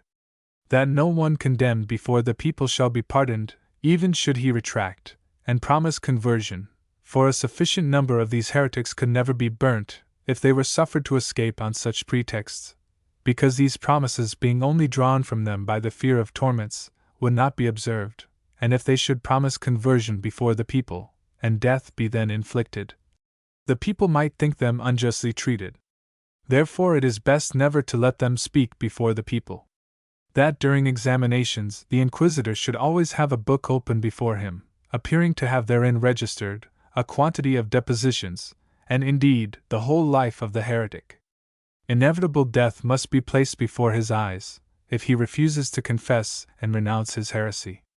If he answers, "If I must die, then I prefer to die in my own faith," his execution must be hurried on as much as possible, and mercy never shown. No attempt should ever be made to convince heretics by the Scriptures, for they pervert them with such dexterity, as often to confound the most learned men, who attempt to answer them, and thereby they become more hardened. A heretic must never be answered categorically, and in an interrogatory several questions should always be given at a time, so that in whatever way he may answer, he may be replied to his confusion. If there are any who protest they never were guilty of the Vaudois heresy, they must be admonished that there are proofs sufficient to convict them, promising them in ambiguous terms that they may hope for pardon on a free confession. Many will then confess, with the hope of saving their lives. Such were the rules of the Inquisition at the end of the 11th century. Chapter 1. The Vaudois quit the valleys in the 14th and 15th centuries. We have already stated that when Valdo and his disciples were driven from Lyons, towards the end of the 12th century, many settled in our valleys. In consequence, about 150 years afterwards, the population becoming excessive, many families withdrew to Provence, where they built Cabrieres, Marindal, Lourmarin, and other villages. Others went to Paysanne, Biolet, and C, villages in the Marquisate of Salices, and some retired to Mean and Matthias, near Susa. But the most considerable colonies formed at this time sought an asylum in Calabria and Apulia, where they first built the town called Borgo di Ultramontani, * near Montalto, and 50 years afterwards, on the increase of new settlers, San Sisto, Vaccarisso, Argentine, and St. Vincent. The Marquis of Spinello also allowed them at last to build on his lands, near the sea, the fortified town of Guardia, which soon became a flourishing place. About the year 1400, a persecution arising in Provence, many Vaudois returned to the valleys, and thence, accompanied by others of their brethren, directed their course to Naples, in the neighborhood of which they founded successively the little towns of Mullion, Montevado, La Cilia, and La Mata. About 100 years after this, some Vaudois of Frasiniers, then making one body with those of the valleys, went to inhabit the town of Volterra, near those above mentioned, which was the last considerable emigration at this period. All these little colonies were regularly instructed by pastors, who traveled from town to town for that purpose. Our barbs even possessed houses at Florence, Genoa, and Venice, in which last city were 6,000 Vaudois. There were even numbers in Rome itself, who lived in concealment. Although the Vaudois of Val-Louise, and 2 other places in Dauphine, were persecuted in 1380, this calamity did not extend into Piedmont till 1400, when all the inhabitants of Prigillo were forced to fly to the highest mountains, where about 80 women and children died of cold. After the massacre of all who fell into their hands, the persecutors pillaged their houses, and carried their booty to Susa. This persecution was far exceeded in severity by that in the valley of Luzerne, excited by the monkish missionaries in 1476. These men, notwithstanding the 4 edicts confirmatory of the privileges of the Vaudois, published by the Dukes Louis and Amadeus and Duchess Jolante, from the years 1448 to 1473, procured bulls of great severity against them, from the Inquisitor, Aquapendent, and Campizio, Bishop of Turin, in 1475. Many Vaudois in consequence fell beneath the hands of the executioner, and among them the barb Jordan Tertian was burned at Susa, and Rouzier, Chiemp, Ambrose, and Hyen also suffered martyrdom in other places. In order to add force to the above bull, the Duchess Jolante issued, in 1476, her Latin edict, still extant, directing the magistrates of Luzerne, Caveur, and Pignerol to use every means to bring the Vaudois over to the Catholic faith, and in case of resistance, to execute the inquisitorial bulls against them. In this edict, the Duchess herself gives evidence of our antiquity. I had almost said apostolical succession, since the words are to make them enter, venire, into the bosom of the Roman communion, and not re-enter. Clement VII may be regarded as the founder of the most monstrous empire which has ever existed, exciting the flames of persecution against all those who refused to acknowledge him as supreme head of the Church. Innocent VIII proceeded upon the same plan, taking advantage of the brutal ignorance of the age, to lay the world at his feet, and to dictate supreme laws to nations and their sovereigns. The bull of the latter pontiff, addressed to Albert de Capitanius, papal nuncio at the court of Charles Duke of Savoy, is too important to pass unnoticed. The Pope complains that the followers of that pernicious and abominable sect of malignants, called Pauvres de Lion, or Vaudois, say and commit many things contrary to orthodox faith, offensive in the eyes of God and pernicious to their own souls. In consequence of which, and thinking himself obliged by the duties of his office absolutely to root out this accursed sect and all contaminated by it, Innocent, through his full power, orders all bishops, archbishops, vicars, and others possessing ecclesiastical office, to obey his inquisitor, and to take up arms with him against the said Vaudois, in order to tread them under foot, as venomous serpents, and thus fortify the people confided to them in the profession of the true faith. He then recommends to all to neglect nothing, and employ their best endeavors for such a holy and necessary extermination of the said heretics, and exhorts all sovereigns and princes to take the shield of orthodox faith, and to lend him and all bishops and see their assistance, to the end that they may exterminate and entirely destroy all these execrable heretics. The Roman Pontiff proceeds to order all preachers to preach this crusade, to excite and inflame the faithful to destroy this pestilence by force and arms, to absolve all the crusaders, contributing by their arms or otherwise to this holy extermination, from all ecclesiastical censures and sentences.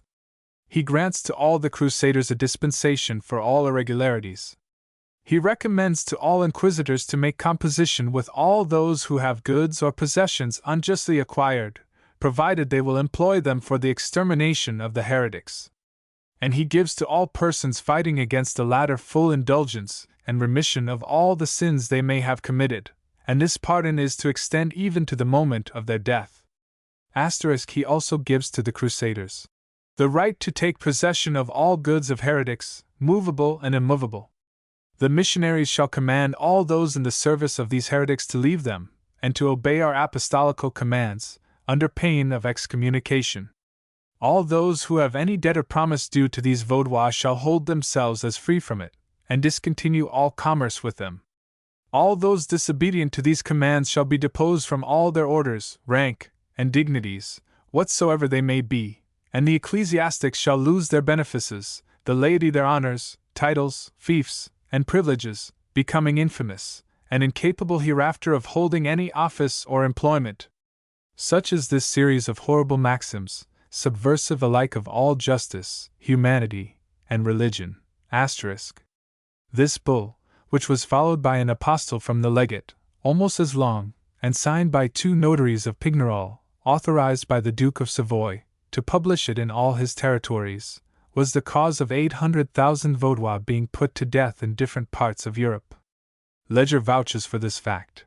Can any terms then be sufficiently severe for the cruelty of this monster Innocent VIII? To return, the Nuncio Capitanius, furnished with the Pope's letters patent, having engaged the Duke of Savoy, the King of France, and other neighboring princes to furnish troops for the extermination of the inhabitants of the valleys, about 18,000 men were assembled, besides 5,000 or 6,000 Piemontese volunteers, eager to obtain both the pillage of the valleys and full remission of their sins. In order to ensure success, this army was divided into several corps, and attacked at once Angrania, Luzerne, Paraus, and St. Martin, as well as Prigila, where, after many cruelties committed, they were repulsed by the inhabitants.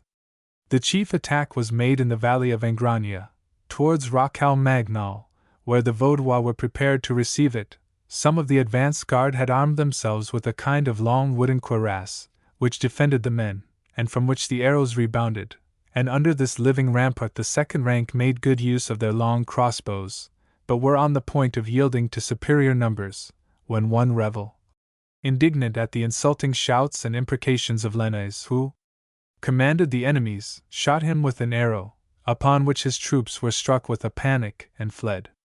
The French and Savoyards, irritated by this defeat, made another attack on the side of Ingrania, but though at first successful, they were afterwards repulsed. One of their captains, Saquet, falling from a rock into the torrent Ingrania, the spot was called by his name more than 100 years after. In the attack upon Prahl, of 700 men, who engaged the Vaudois near Palmyres, one ensign alone escaped, whom the Vaudois pardoned, that he might carry the news of this defeat to the rest of the army. The attacks in other quarters having had no better success, all open hostilities ceased, although desultory incursions were made into the valleys for a year afterwards, which did great mischief, in keeping up an alarm and preventing the cultivation of the land. Philip VII, Duke of Savoy, at length resolved to put an end to the war, and sent a bishop to treat with the Vaudois, at Prei's suit, the only condition being, that they should come to Pignerol, where his court was, to ask pardon. This was assented to, and the Duke granted a general pardon. On receiving a sum of money, he allowed that he had been ill informed, confirmed their former privileges, and affirmed that he had not such good, faithful, and obedient subjects as the Vaudois. It was on this occasion that Philip VII desired to see the children, it having been reported among the vulgar that the Vaudois children were born with one eye in the midst of the forehead, and 4 rows of black teeth, a striking instance of the ignorance in which Piedmont was plunged at that time. The favor of their prince did not, however, defend the Vaudois from the persecutions of the inquisitors, who, from the convent near Pignerol, took many prisoners, either by force or stratagem, and seldom allowed them to escape death. By their intrigues they prevailed upon Marguerite de Foix, widow of the Marquis de Solisses, to drive all the Vaudois from her territory, in the year 1500. These poor exiles, after taking refuge for 5 years in the valley of Luzerne, and making incessant supplications for permission to return, at length suddenly attacked their enemies sword in hand, and gained possession of their homes, where they remained unmolested during the greatest part of the 16th century. Chapter 2. The Reformation. Every one knows that the commencement of the 16th century was marked by the change in religious opinions throughout Europe which produced the Reformation, nor need I here specify the names of the reformers, or enumerate their labors in different countries, from Luther's public acts, in 1516, to the assemblage formed by Cranmer in England, of Bucer the Martyr, Fagius, and others, about the middle of the century. Our barbs had, in 1526, sent Barb Martin and others, to hold a conference with the reformers Zwinglius, Ecolampadius, and Bucer, and had returned with many eulogiums on the constancy and simplicity of the Vaudois. Luther, though at first no friend to the Vaudois, admitted, upon better information respecting them, that they were most improperly styled heretics, and expressed his admiration of the courage with which they had renounced all human systems, in order to be guided solely by the light of revelation. Calvin also took a lively interest in them, and held their doctrines in high estimation. To the eulogiums of the reformers were added, however, some rebukes on what they esteemed errors in church discipline, and some German ministers returned with the barbs, to consult on their amendment. The strictures of the reformers rested on points of doctrine not specified by our histories. Too much lenity shown towards feeble persons, who attended Mass from fear of persecution, and lastly and principally, that the Vaudois had not celebrated their worship with sufficient publicity for some years. I must be permitted to say, that even these reproaches appear to me ill-founded. Our ancestors would have been indeed blamable had they concealed their faith, but, on the contrary, they defended it at the price of their property and lives. All that can be said is, that their external worship was not so regular as in our days, because, as a means of security, they often worshipped God only in caverns and forests, and in their private houses. When our barbs had communicated to their brethren the observations of the reformers, an assembly was convoked to discuss them, at Angrania, on the 12th of September 1532, which was attended from every part of the valleys. The result was a new confession of faith, though it appears the assembly was not entirely unanimous, for 2 pastors and some others were of opinion, and with reason, that it was better to adhere to the old confessions, and particularly that of 1100. I would go farther and say that these confessions of faith, so frequent since the Reformation, have been pernicious. Is it not an act of folly or vanity to dare to form confessions of faith, other than the Apostles' Creed? I do not hesitate, therefore, to blame our Vaudois for having thus departed from the wise maxims of their forefathers. The spirit of this document, and the publicity with which the Vaudois resolved in future to celebrate divine worship, greatly astonished their enemies. The monks, who had been sent into the valleys to collect the revenues of their cures, and to convert the inhabitants, despaired of their undertaking, and returned in great ill humor. But their hatred to the Vaudois was too inveterate to allow them to remain idle, and having put in force every stratagem, they at last succeeded in their plots so far as to induce Duke Charles to begin a new persecution. Chapter 3. Many Vaudois, to escape the last persecutions, had withdrawn from their country to Merindol, Cabrieres, and Lourmarin, in Provence, where they lived undisturbed until 1534, when the bishops of this country, making researches for heretics, seized these unhappy people, and finding them to be Piemontese, wrote to the Inquisitor and to the Archbishop of Turin, at whose instigation the Duke consented to appoint Pantaleon Bresse, Lord of Rocheplat, director of the war against the Vaudois. Bresse, provided with letters patent, went to examine the Vaudois prisoners in Provence, and from them learned not only who were the barbs who came from the valleys to instruct them, but the names of almost all the families there. From this information he formed two lists, viz. One of declared, the other of suspected heretics, which he presented to the inquisitors. He was soon armed with fresh powers, by the Edict of Quires, dated August, 1535, to seize all whom he knew to be Vaudois, and to force them to enter into the Catholic faith, or undergo the punishments they deserved. Civil and military officers, and all other subjects were enjoined to obey the requisition of Bresse for assistance, under a heavy penalty. Having chosen 500 men from the Duke's whole army, this leader attacked the Vaudois, who had not the slightest suspicion of the violation of the peace, and massacred them without any distinction of age or sex, spreading consternation throughout the valleys. The following day, as they marched into the Val de Luzerne, with the intention of continuing the carnage, our Vaudois suddenly attacked them in front, rear, and flank, and succeeded in destroying most of these assassins. The rest took to flight, abandoning their prisoners and booty. Perrin, the historian, attributes this victory, in great measure to the slings, which the Vaudois used at that time with the greatest dexterity, and which formed their principal weapon. Blanche, Countess of Luzerne and Angragne, complained in vain of this perfidious invasion. 2 days afterwards appeared letters from the Duke, forbidding the inhabitants of the valleys to assemble in arms, under a penalty of 100 silver marks. Bresse, however, contented himself with seizing those Vaudois who were mingled among the Catholics in Lower Piedmont, and soon filled his castle, the prisons and convents at Pignerol, and the Inquisition at Turin, with prisoners. After they were tried by the inquisitors, vicar, and assessors, part of them were condemned to the flames, and the rest to several years' imprisonment. There were some indeed whose fate was never known. The Duke, seeing that these persecutions made no impression, and having remarked that, in open warfare, the skin of a Vaudois always costs 15 or 20 of his best Catholics, by his letters forbid them to be further molested on any pretense whatever. My readers will see that he was here actuated by a political motive. Francis I, King of France, having demanded a passage for his army destined for the reconquest of the Milanese, the Duke thought proper to refuse, and consequently to employ all his forces to protect the frontiers. It was therefore necessary to engage the Vaudois to defend their passes, through which the French could have directly penetrated. However, notwithstanding all resistance, the enemy soon forced their way through Savoy into Piedmont, and, after bearing their part in the sufferings of the war, the Vaudois remained under the government of the French for 23 years.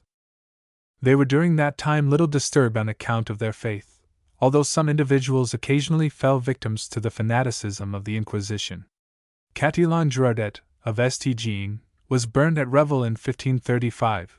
As he was led to execution, he took up 2 pebbles, and rubbing them together, thus addressed his persecutors: "You hope by your persecutions to destroy our churches. You will no more obtain your object than I can destroy these 2 stones in my hands."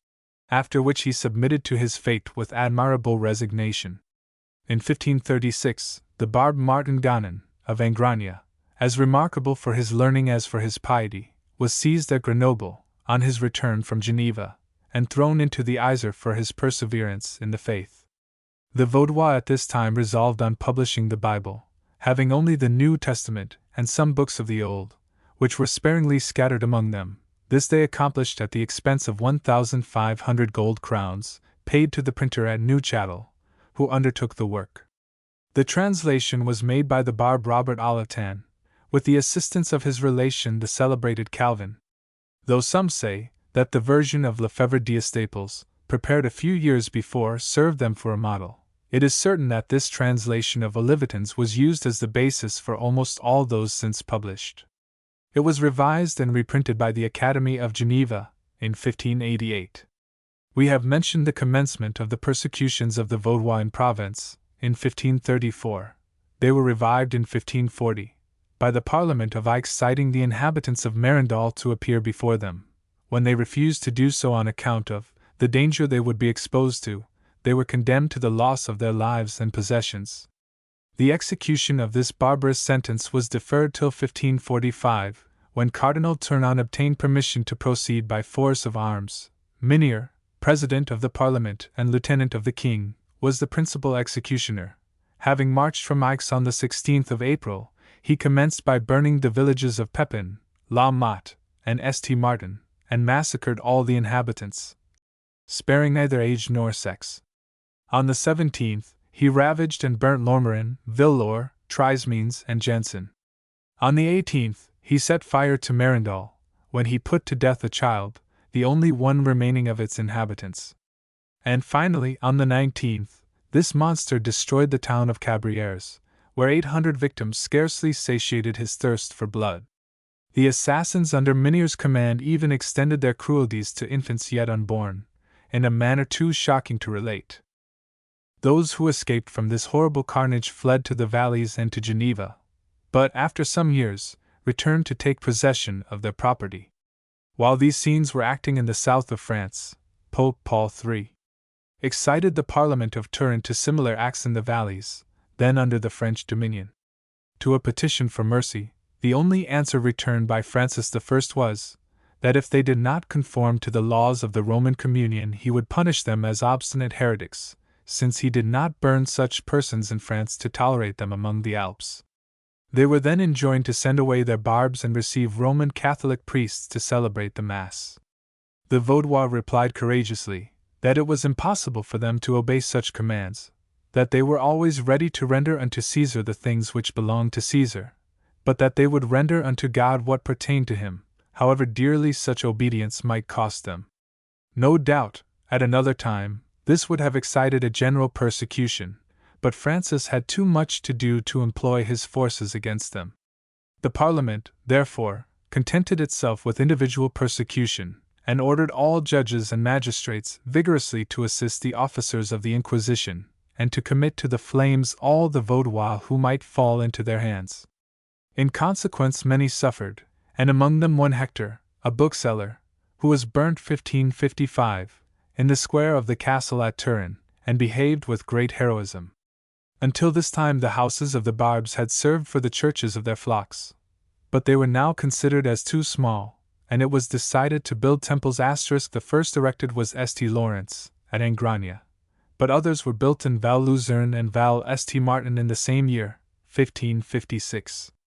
It was also about this time that they began to send students to foreign universities, which relieved the Barbs, who were much employed now, but also decreased the number of young divines, as comparatively only a few could support the expense.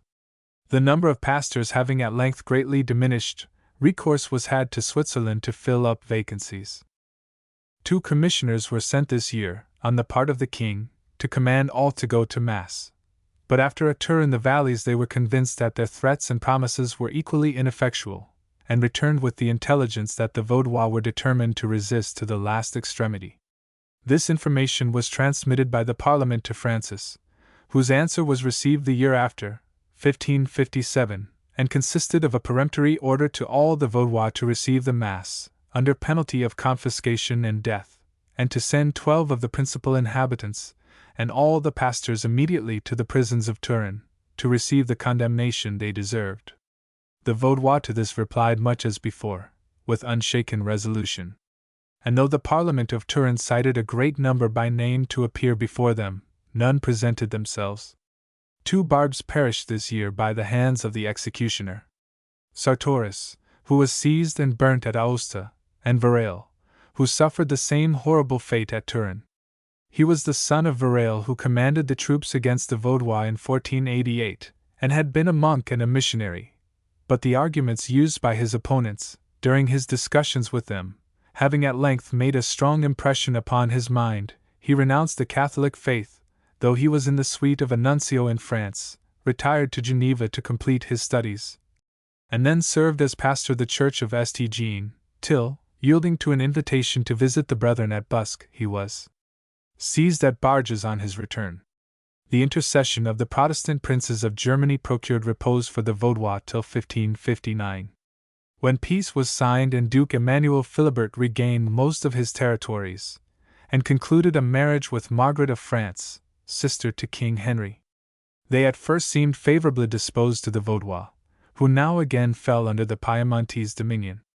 But the Duke was so pressed by the Pope's nuncio, the King of Spain, and some Italian princes and prelates, that a fresh edict was obtained from him against our ancestors. Chapter 4. This edict, dated Nice, 1560, was appointed to be carried into execution by Racconis, the Inquisitor General, and Thomas Giacomo, and the Provost General of Justice, under the direction of Philip of Savoy, Lord of Racconis, and George Coste, Count de la Trinite. These delegates commenced their task at Carrigan, where they burned a man and his wife for refusing the Mass. But the other Vaudois, determining to remain faithful to their religion, retired into the French territory. The commissioners, after committing some excesses by the way, attacked the parishes of Matthias and Mean, which they cruelly ravaged, and actually burnt the pastor on a slow fire. The Vaudois, favored by some of the nobles, again petitioned the Duchess to have compassion on their situation, which petition the court forwarded to the Pope. The answer was as follows: that the pontiff would by no means consent to any discussion respecting the articles of faith, that every person must submit blindly to all the ordinances of the papal chair, and that mild treatment having proved useless, recourse must now be had to vigorous measures, and to force of arms if necessary. In the meantime a desultory species of warfare was carried on, during which attacks were made on Villers and Pinac, and a desperate assault on St. Germain by a troop of 300 robbers, kept in the pay of the monks of Pignerol. After the answer of the pontiff, Anthony Pusserin, commander of the Order of S. Antonio di Fossano, made a tour through the valleys, preaching to the Vaudois and exhorting them to receive the Mass, and dismiss the barbs. Petitions were again vainly sent in, and finding there was no hope of peace, the Vaudois, after holding a council general of the heads of families, celebrated a public fast, and removed the feeble and old, as well as most of their goods, to the houses and most elevated situations. The army at length appeared in November, 1561, under the command of the Count de la Trinite. It was at this time that the Catholic inhabitants of La Tour sent their wives and daughters for protection to the Vaudois on the mountains, as before mentioned, with a request that they would take care of them as long as the army remained at La Tour. The Count, having garrisoned the chief towns in the valleys, and made successive attacks in different quarters of the passes, which all proved futile, pretended an eager desire to treat, and for that purpose it was arranged at Angrania that deputies should be sent to the Duke, and a truce agreed upon in the interim. The Count, indeed, asserted in the most barefaced manner that the recent attacks were made without his knowledge. No sooner were the deputies departed than the Count required the inhabitants of 2 hamlets to surrender their arms. Thus surprised they obeyed, and retired to Angrania. An old man of 103 was massacred, having been found concealed, and his granddaughter, to escape the affronts of the soldiers, threw herself down a precipice. After ravaging the Val de Luzerne, the Count promised to withdraw his troops on payment of 8,000 crowns. He hesitated not, however, to remain after the payment of this sum. After committing some ravages and great cruelties, the army was ordered into the plains below the valleys. About this time the deputies returned with the edict of the Duke, dated 10th of January, in which he declares that having considered all the privileges and immunities of the Vaudois, he now confirms them by this present edict, and commands all officers, civil and military, to observe them to the letter. It now seemed that the utmost wishes of the Vaudois were accomplished, but nevertheless, on the 7th of February the army re-entered the Val Luzerne, and after a general attack upon Angrania, which was repulsed, burnt many hundred houses and barns, carrying away what they could. The Vaudois this night took possession of the strong post of Près-du-Tour, abandoning their position at Angrania, which was seized some days after by the Count, and a regular attack made upon them from it, as well as from the side of Val-Perouse and Val-St. Martin. These three simultaneous attacks all failed, with great loss to the enemy. The Vaudois, who had only 2 men killed and as many wounded, terminated the day by thanksgivings to God, who had thus preserved them from total destruction. After the entire destruction of the village of Rora, the Count retired to recruit his army, but, in the middle of March, again took possession of Angrania, with forces amounting to 6,000 or 7,000 men. The Count de la Trinite next called upon the inhabitants of Télaire to give up their arms, promising not to molest them if they did. They had the weakness to consent, and the very next night a large division of the enemy massacred all they could find in the village, and proceeded to take up a position for a third attack on the Près-du-Tour, supported by a strong body, which made a simultaneous attack from Angrania.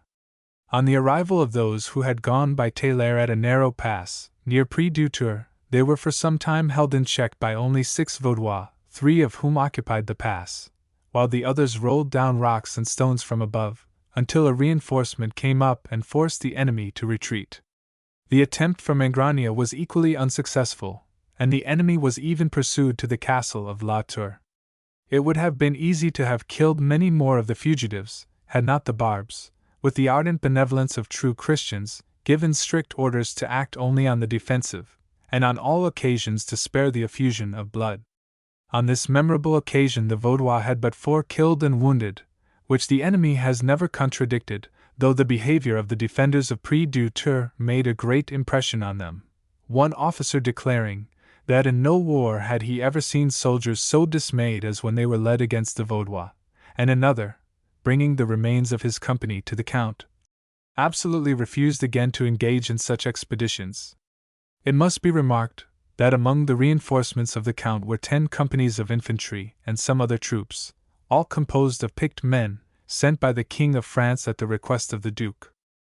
These successes, added to the illness of the Count de la Trinite, and the intercessions of the Duchess Marguerite, induced the Duke again to offer peace, and demand deputies from the Vaudois, whose noble firmness is recorded by D'Aubigne, a French historian.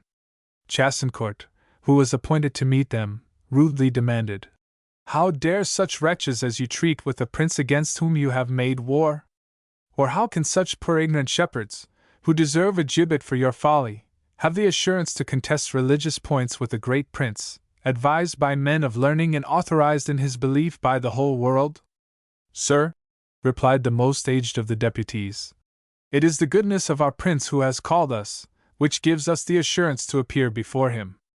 Our resistance has been just, since it was compulsory, and God has approved it by the wonderful assistance he has afforded us, nor have we fought for worldly wealth, but purely for conscience' sake, and that when we found our prince endeavoring to put an end to the true service of God, and actuated not by his own will, as we charitably believe, but by that of others, while executing with regret the commands of the Pope. With respect to the simplicity with which you reproach us, God hath blessed it, since the most humble instruments are often the most agreeable to him, and he can elevate the most ignoble for his own good purposes. The counsels of the Spirit are sufficiently wise, the hearts he excites sufficiently courageous, and the arms which he strengthens vigorous enough. We are ignorant, and affect no other eloquence than to pray with faith. As to the death you threaten us with, the word of our sovereign is dearer than our lives. At all events, he who has the fear of God in his heart fears not death." Chassencourt is said to have been so struck with this reply, that he changed his faith, and many were led by it to interest themselves for the Vaudois, so that peace was granted them by an edict, dated Caveur, June 1565, in which their privileges, &c., were all confirmed, and not only the free exercise of their religion permitted, but communication and commerce with the states of His Highness. In consequence, the Vaudois again took possession of their villages, houses, and lands, owing their restoration, in great measure, to Philip de Savoy, Lord of Raconis. Many families were, however, entirely ruined, and more reduced to the greatest distress. The pastors of Geneva generously undertook to solicit subscriptions for them among the Reformed churches, and the celebrated Calvin distinguished himself by his zeal and charity, so that they received considerable assistance from the Palatinate, Württemberg, Baden, Strasbourg, and the Swiss and Provençal Protestants. Chapter 5. Notwithstanding the above-mentioned formal Treaty of Cavour signed on the part of the Duke Emmanuel Philibert by his cousin, Philip de Savoy, and by the principal people in the valleys for the Vaudois, notwithstanding the many solemn promises, so often repeated, that they should not be again disturbed, another edict appeared, bearing date at Turin, June 10, 1565, only 5 days afterwards, which authorized the 7th persecution. It merits notice, from the false principles and fanaticism which it displays, independent of the reckless perfidy to which it owes its existence. After a short preamble, it runs thus: and seeing that the support of such a sect would excite the anger of God against us, and that public tranquility and repose cannot exist in a country where there are two kinds of religion, and being resolved to maintain the ancient Catholic faith, &c., nevertheless, not wishing to have recourse to rigor against our subjects, but to use clemency and humanity, we, by the advice of our good council, publish this our irrevocable order. That all those who will not live according to the said Holy Catholic faith do quit our states, within 2 months from the publication thereof, in which case we permit them to dispose of their possessions and goods. But all those who disobey this order, continue to dogmatize, or sell the forbidden books of this sect, will incur the penalty of death, and the confiscation of all their property. To every virtuous and honorable man, who reflects on this edict, it must appear subversive of every principle of nature, religion, and of policy, even without considering the perfidy of it. This frightful tyranny owes its origin to the Inquisition, the very name of which makes me shudder with horror. Sebastian Gracie, a colonel of militia, had, by intrigues, obtained the office of governor of the valleys, and was eager to gratify his hatred of the Vaudois, which had been excited by the dishonor of having been their prisoner, though he was well treated. His first act of vengeance was the persecution of Gilles de Gilles, Humbert, and Lentuel, all Barbs, of whom the latter was forced into exile, and the first dragged to Turin, where every means was used to induce him to desert his faith, in vain.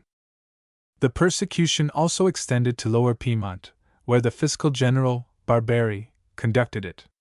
Coney was the first town which suffered, and here the Vaudois had already endured much, for 7 years preceding, since the peace of 1559, for during the war they were employed against the French. All who remained faithful to their religion were now either driven into banishment, or imprisoned, those alone remaining in possession of their goods who received the Mass. The village of Carville, where great numbers of Vaudois lived, was treated in the same way, and all who resisted condemned to the galleys. Imprisonments, and numberless horrible cruelties, took place also in other districts, wherever Vaudois were to be found. As soon as intelligence of these persecutions was received in Germany, the electors of Saxony and of the Palatinate united in complaining to the Duke of Savoy of his conduct, and in consequence the most solemn assurances were given to their envoy, that the Vaudois should no longer be harassed. But no sooner had he departed, than Castrocaro recommenced his severities, and among others, ordered all those of the valley of Luzerne, not natives, to depart in 24 hours, under pain of death. Such was the fanaticism of the time, that not the slightest scruple was made of breaking faith with those whom they were pleased to call heretics. The Elector of Palatine, indignant at such conduct, wrote again, very energetically to the Duke of Savoy, in 1566, expressing his bitter complaints, and exculpating the Vaudois from the calumnies spread against them. The demands of the generous Frederick, added to those of the Duchess herself, at last procured them repose until 1571. Chapter 6. In 1570, another decree was published, forbidding the Vaudois to assemble together, under a fine of 100 crowns. Their refusal of obedience to this order, which so clearly violated their privileges, greatly irritated Castrocaro, who was particularly enraged at the recent construction of the fort of Mirabeauc, on which depended the only issue of the Val Luzon towards France, and would undoubtedly have proceeded to great extremities against the inhabitants of Babi, had he been allowed. Strict searches were also made after some of the Vaudois, who were accused of having assisted the Protestants in France, until Charles IX requested the Duke of Savoy to forgive them, as he had already done his own Protestant subjects. In 1571, at a General Assembly of the heads of families, 6 articles, called the Articles of the Union of the Valleys, were drawn up, the object of which was to bind themselves by still more solemn ties to persevere in their religious faith, and in obedience to their prince, when his orders were not contrary to their conscience. The news of the massacre of St. Bartholomew, in that same year, gave them the utmost disquietude, and the more so, as Castrocaro manifested his intention to inflict the same punishment on all the French refugees he could find, until he received the Duke's order to desist. A sudden attack was made about this time by order of the Parliament of Pignerol, upon St. Germain, in Valparaiso, by Charles de Birague, an officer in the French service. But he was repulsed, after taking 5 Vaudois prisoners, who were hanged by the Papists. Peace was soon after concluded, and in consequence of Henry III passing through Turin, on his way from Poland, to take possession of the crown of France, the town of Pignerol and the valley of Paraus were restored to the Duke of Savoy, from whose territory they had been separated by Francis I. Chapter 7. Before we proceed further, it is necessary to give some account of the Vaudois of the Marquisate of Solisses, who chiefly inhabit the valley of the Pa, the most northern part of the Marquisate, and only separated from the Val de Luzerne by Mount Viso, at the foot of which that noble river takes its source. We have already mentioned the colonies sent here from the valleys at the beginning of the 14th century.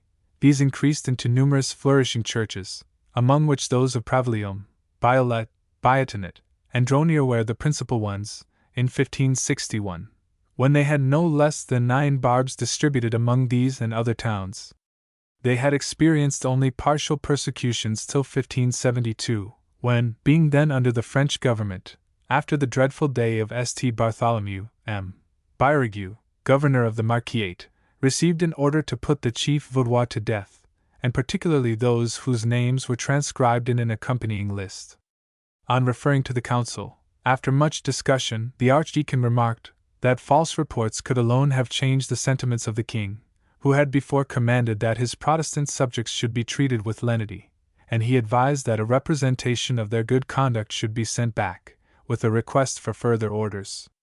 The courier charged with this dispatch met another, bearing an edict revoking the former one, and requiring only that the Vaudois should not be allowed the public exercise of their religion. In consequence, many who had fled returned, and were reinstated in their possessions. All persecution was then suspended till 1588, when the Duke of Savoy took possession of their country, and in 1597 exhorted the Vaudois to receive the Mass by every means in his power. They replied firmly, but dutifully, like peaceful subjects, and the threatened persecution was suspended till 1601.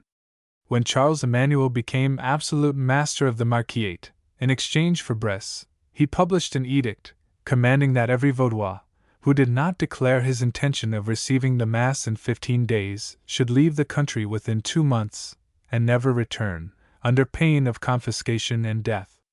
Let the compassionate imagine the distress of these unfortunate Vaudois, when they found that nothing could diminish the rigor of this decree.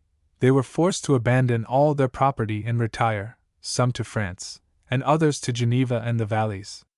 Those of the Church of Pravlium were alone flattered with the hopes of an exception in their favor. Yet they too were forced to fly suddenly, leaving their wives and children. But some time afterwards, upon a threat of retaliation if any harm happened to them, they were allowed to return. They remained till 1633, visited occasionally by a pastor from the valleys, in the greatest secrecy, when, on the reception of an order, from Duke Victor Amadeus, similar to the one issued by Emmanuel Philibert in 1565, they too were driven into perpetual banishment, and thus perished the last trace of the Vaudois church in the Marquis of Salices, where it had flourished for 3 centuries. Chapter 8. Charles Emmanuel, having succeeded his father Emmanuel Philibert, Castrocaro, governor of the Valleys, was, for his many enormities, imprisoned for life, and in 1582, the young prince issued an edict, confirming the ancient privileges and usages of the Vaudois. A list of them is included in this document of the dates of these former edicts, being 1448, 1452, 1466, 1473, 1499, 1509, all, it will be observed, preceding the Reformation. For some years the Vaudois enjoyed some repose, but Charles Emmanuel, being afterwards occupied by the war in Provence, the French army, under Lestacquire, entered the valleys in 1592, and, after some resistance, possessed himself of the town of Paraus, and the castles of La Tour, Mirabeauc, Caveur, and C, during which time the Vaudois, having taken arms, sent a deputation to the court to inquire what they should do, and were recommended to submit to the enemy, as there were not forces sufficient to oppose him effectually. The campaign was concluded on the return of the Duke, and after an engagement at Salbertran, each army retired to its respective country. In 1593, Charles Emmanuel retook some of the forts, and took up a position near Luzerne, on the southern bank of the Pelisse, while the enemy occupied the opposite side. A truce was then concluded till 1594, when the Duke took Briqueires, and in 1595, Caveur and Mirabeauc, the only remaining forts in the hands of the French. On this occasion the inhabitants of the valleys assembled at Villers, to felicitate him on his victories, and received the most flattering assurances of his protection. Indeed, the preceding year, an edict granting them full pardon for their submission to the French had appeared. This did not, however, prevent the Roman Catholic clergy from persecuting all who fell into their hands. One Coupin, an elder, was seized at Ast, and dying in prison, his body was publicly burnt. Such acts did not satisfy the enemies of the Vaudois, who, in 1602, succeeded in obtaining from the Duke a public repeal of former immunities. The principal clauses in this edict were, that the Vaudois should not perform any religious act beyond the limits of the valleys Luzerne, Paraus, and St. Martin, on pain of death, that they should maintain neither public nor private schools, that no marriage should take place between those of different communions, that no Catholic should assist at the Vaudois worship, that no Vaudois should dissuade others from attending Mass, or reply to the missionaries sent for their conversion, that all Vaudois should be incapable of holding any public employment whatever, that no Catholic, under pain of confiscation, should sell or hire to a Vaudois either goods or lands. It will be observed that this edict, under the appearance of preventing the extension of heresy, acted as a severe persecution on those of the Marquis of Salices, as well as of Briqueires, Fenil, Campelin, Bibiana, and the town of Luzerne. Chapter 9. In consequence of this edict, the Count Charles, Lord of Luzerne, the Governor of Turin, and the Archbishop of Broglio, arrived at Luzerne, as commissioners for its execution, accompanied by numbers of monks and Jesuits. Having ordered the heads of families before them, they commanded all who would not receive the Mass to quit the town. Very few were weak enough to comply with this condition. At Bibiana, Campelin, and Fenil, where they next proceeded, they made no more proselytes, and ordered all Vaudois to depart within 5 days, under pain of confiscation and death. From these towns some of the chief people were sent to Turin, where Vaughan Bull was presented to the prince, and pressed by him to receive the Mass, but, on refusal, was dismissed with kindness. The others promised all that was asked of them, and soon repented of having done so. At Paraus the archbishop had no better success than elsewhere, and the governor of Turin falling into disgrace, the Count of Luzerne was pressed to use his influence in favor of the Vaudois. By his means the Edict of Nice was obtained from the Duke, in 1603, by which the religious exercises of the Vaudois were freely permitted within the valleys, and they were allowed to trade with the Catholics and to hold public employments. Nothing of importance occurred till 1613, when, in consequence of the war in Montferrat, all the subjects of the Duke, and particularly the Vaudois, were summoned to defend the frontiers. The next year the same thing happened, war having been declared against the King of Spain, and the post of Versal was committed to the guard of Vaudois.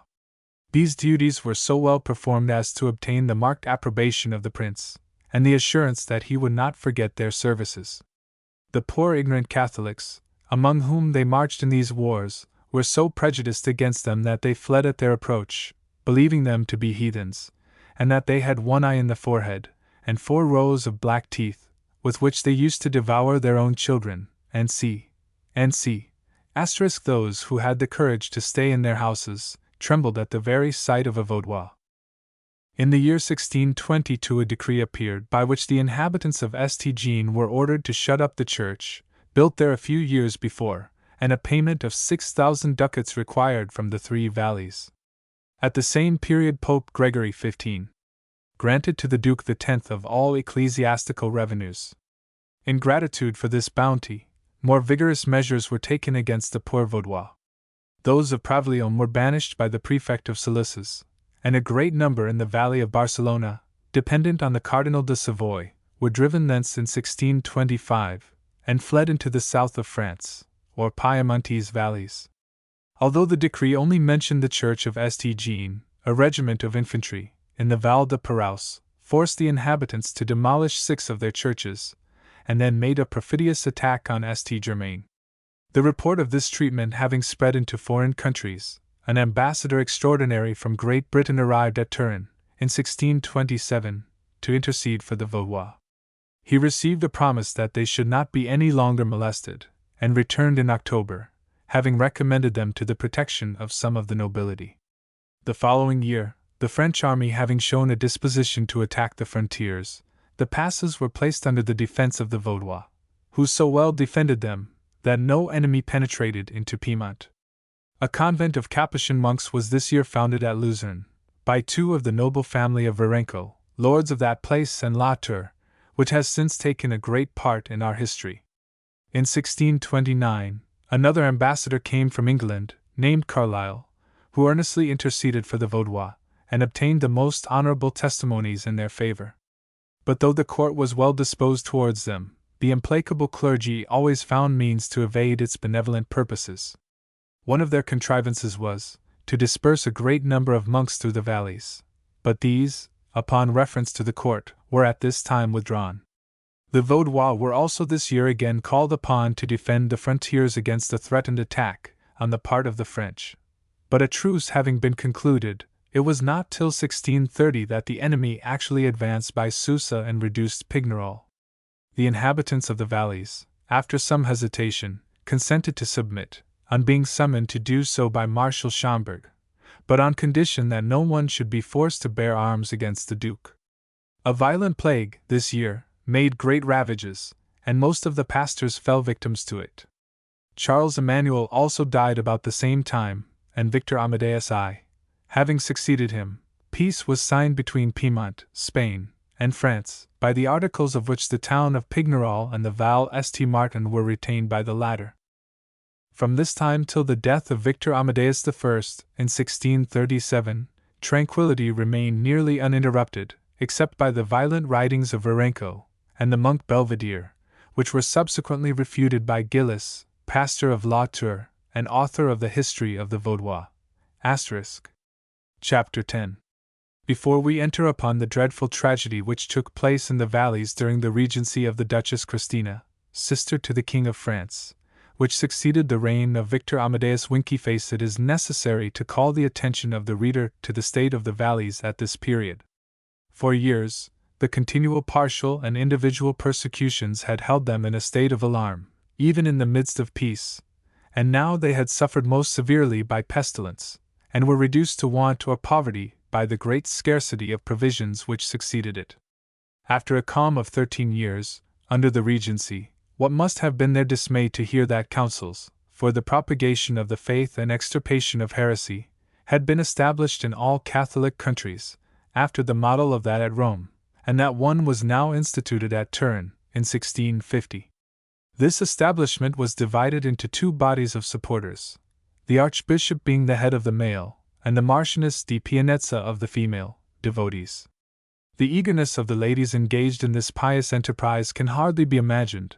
They sent forth spies to promote dissensions in private families, offered money to new converts, and even penetrated into the prisons to make proselytes. To support their expenses, they went round even to the shops and inns to collect contributions. The secular arm also assisted them, if required, in their labors to deserve the plenary indulgence for all their sins granted them by the court of Rome.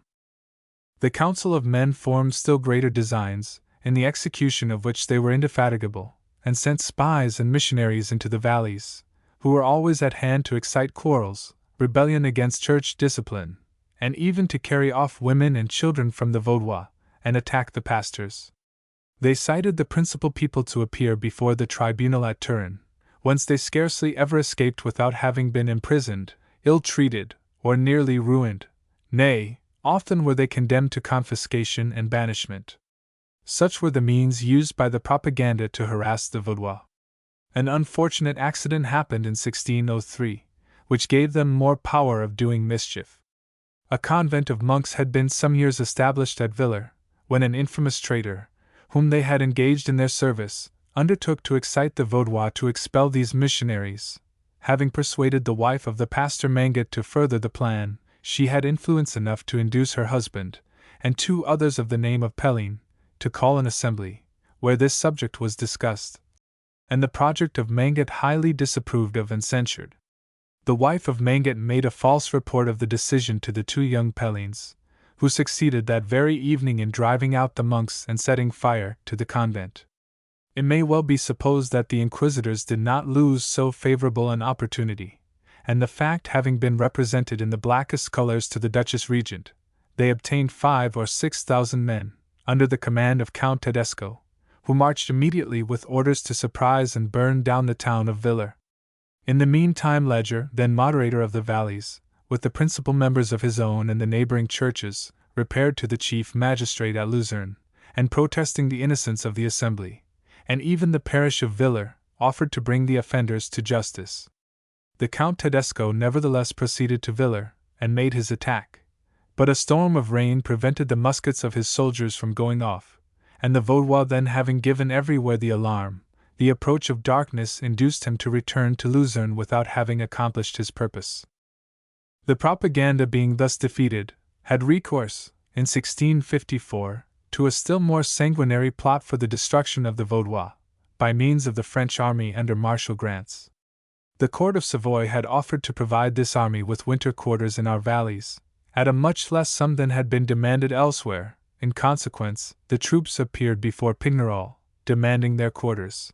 In the meantime, the monks and other agents of the propaganda had artfully persuaded the Vaudois that it was contrary to the intention of the Duchess, that these troops had entered her states, and excited them to take up arms. The main body of these forces was already before the fort of La Tour, and all the inhabitants of the Val de Luzerne were drawn up to oppose them, when Leger, the moderator, throwing himself at the feet of the marshal, explained the trick played upon him, and requested he would suspend hostilities until a written order could arrive from the Duchess Regent for the cantonment of the troops. This was assented to, and on the arrival of the order, on the morrow, the army quietly took possession of their quarters. This plot was afterwards more fully proved by 2 officers in de Grant's army, *, and its details were lodged with the other misses by Leger, in the Cambridge Library. A year had scarcely elapsed when another motive was added to the zealous labors of the propaganda, which was the wish of establishing in the valleys those Irish whom Cromwell had banished in consequence of the massacres they had committed among their Protestant countrymen. This eager desire to obtain possession of the valleys, and all that the Vaudois possessed in them, excited a series of intrigues, which ended in an order to Gastaldo, auditor of Luzerne, to enjoin and command the Vaudois inhabitants of Briqueres, Second, Bibiana, Fenel, Campelin, Luzerne, St.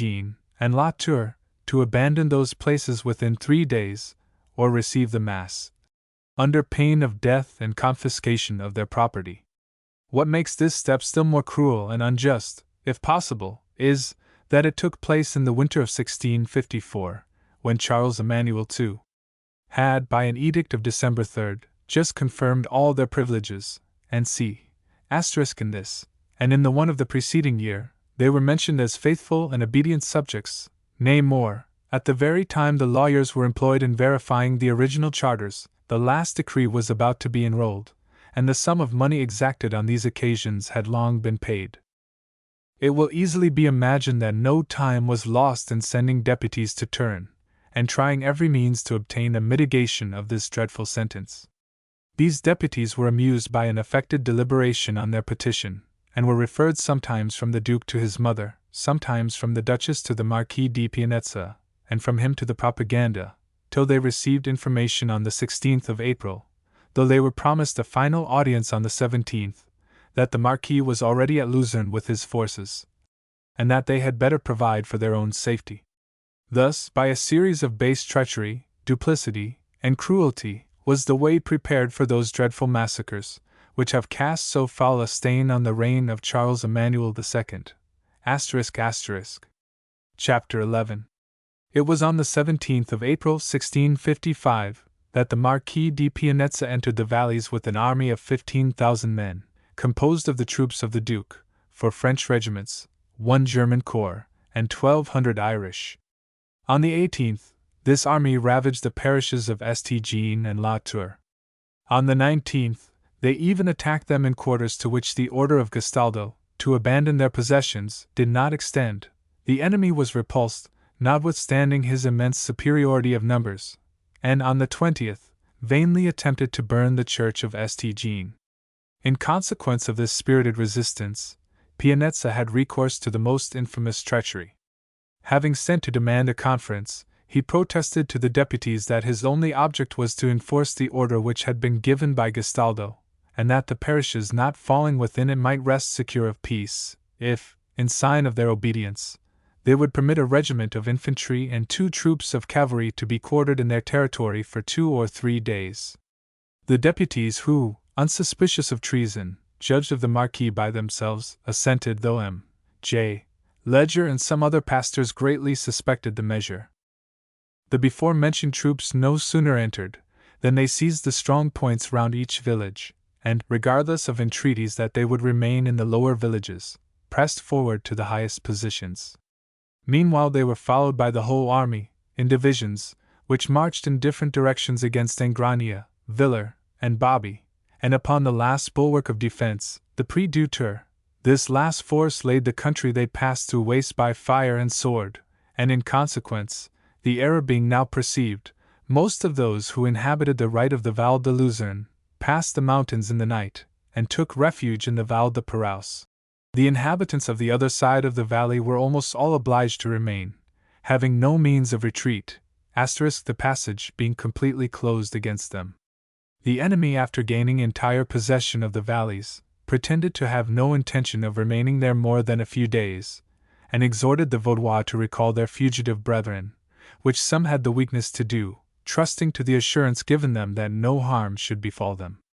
Such was the situation of affairs when, on the 24th of April, the signal was given from a hill near La Tour, called Castellas, for a general massacre, which extended through the whole valley, and began at the same instant. Neither age nor sex were spared. Every refinement of cruelty which the malice of demons could invent was put in practice. The very mention of these horrors excites too much disgust to allow of a detail of them.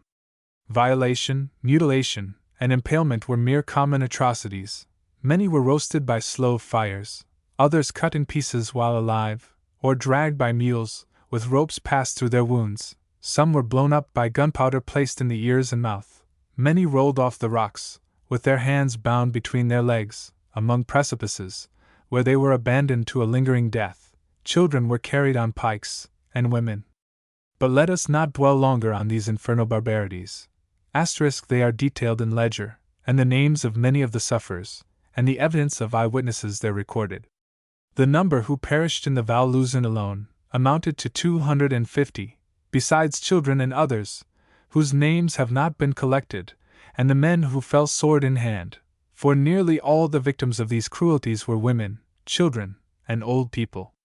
But the mere recital of the numbers destroyed cannot suffice to give an idea of the miseries endured. We must add the horrors encountered by the survivors, wandering in utter destitution among the mountains, in terror and want, after witnessing the murder and outrages committed on their dearest relatives and friends. Will it be believed that the Marquis di Pianezza, shortly afterwards published, in the name of the government, a manifesto, justifying these barbarities, and even declaring that the Vaudois had deserved greater punishment. In addition to this, appeared an edict under the name of Charles Emmanuel II, dated May 23, 1655, 1 month after the massacre, by which he condemns to exile all the principal persons of the Vaudois, setting a price on their heads, because they had rebelled against his supreme authority, and opposed in arms the forces of the Marquis de Pianezza. Such is in general the blindness of those who misunderstand the true spirit of the gospel, that after having violated its clearest precepts, there is no sort of artifice which they do not use in order to give a color to their crimes. Chapter 12. The very day on which this massacre was perpetrated, in various parts of the Val de Luzerne, the Count Christophe, Seigneur de Rora, a member of the propaganda, sent 400 or 500 men to surprise Rora, and put all the Vaudois they should find there to the sword, although they were included in the promise of Pianezza, that no harm should befall them. This band of assassins had reached the summit of Mont Rummer, from whence they were about to rush down upon Rora, when they were perceived by Joshua Janival, who had retired there for refuge. With only 7 others he took up an advantageous position, and falling upon the enemy with great spirit, forced them to retire, killing no less than 50 in the pursuit. On the news of this defeat, the Marquis sent to say that these troops had not acted under his orders, and were robbers, whose destruction he was pleased to hear of. On the very next day, Pianezza, notwithstanding, sent 600 men to make another attack, by the hill of Cassoulet. Janival was again fortunate enough to discover them from a distance, and assembled 12 men, armed with pistols and cutlasses, muskets, or slings. This feeble force he divided, and placing a party in 3 places of ambush, once more repulsed the enemy, who retired with the loss of 60 men. The Marquis de Pianezza had again the effrontery after this, to send a message by Count Christophe to his vassals, to assure them that the late attack was made by mistake, and owing to a false report, and on the following day, a third party, of 900 men, was detached for the destruction of Rora. The intrepid Janival attacked them at Damascer, and drove them back upon Biampre, where, owing to a perfect knowledge of the mountains, the Vaudois attacked them in their march, and converted their retreat into a shameful flight, in which great numbers perished, owing chiefly to the cattle and other plunder they were endeavoring to carry off with them. The Marquis now became furious, and assembling all the troops within distance, ordered no less than 8,000 men, for the destruction of a village composed of only 25 families. 3 divisions were formed, and a rendezvous given, at which they arrived 2 hours too late, except the corps of Captain Mario, who, thinking his force sufficient, formed his men into 2 divisions, and attacked the Vaudois near Rummer. These brave men had the good fortune to take up a position where their flanks and rear were well covered, and made so vigorous a resistance, that the enemy again retired, leaving 60 on the field, besides others who perished in their flight. Mario himself fell into a chasm, from whence he was extricated with great difficulty, and when languishing under a painful illness at Luzerne, he declared that he already felt the fires of hell within him, in consequence of the people, houses, and churches, which he had caused to be burned. He died amidst agonies of pain and remorse. To return to the heroic party of Janival, which consisted of only 17 persons, they soon discovered another division of the enemy on the side of Villers, climbing the mountains to attack them in the rear, and immediately seized on an advantageous position. The advance guard, sent to reconnoiter, mistook them for their own people, and approached so near, that on firing, the Vaudois each brought down his man, which struck so much terror into the survivors, that they fled back to the main body, and spread such a panic among them, that the whole army commenced a retreat. The Vaudois again followed and killed great numbers, after which they assembled to thank God for the memorable deliverance he had granted them.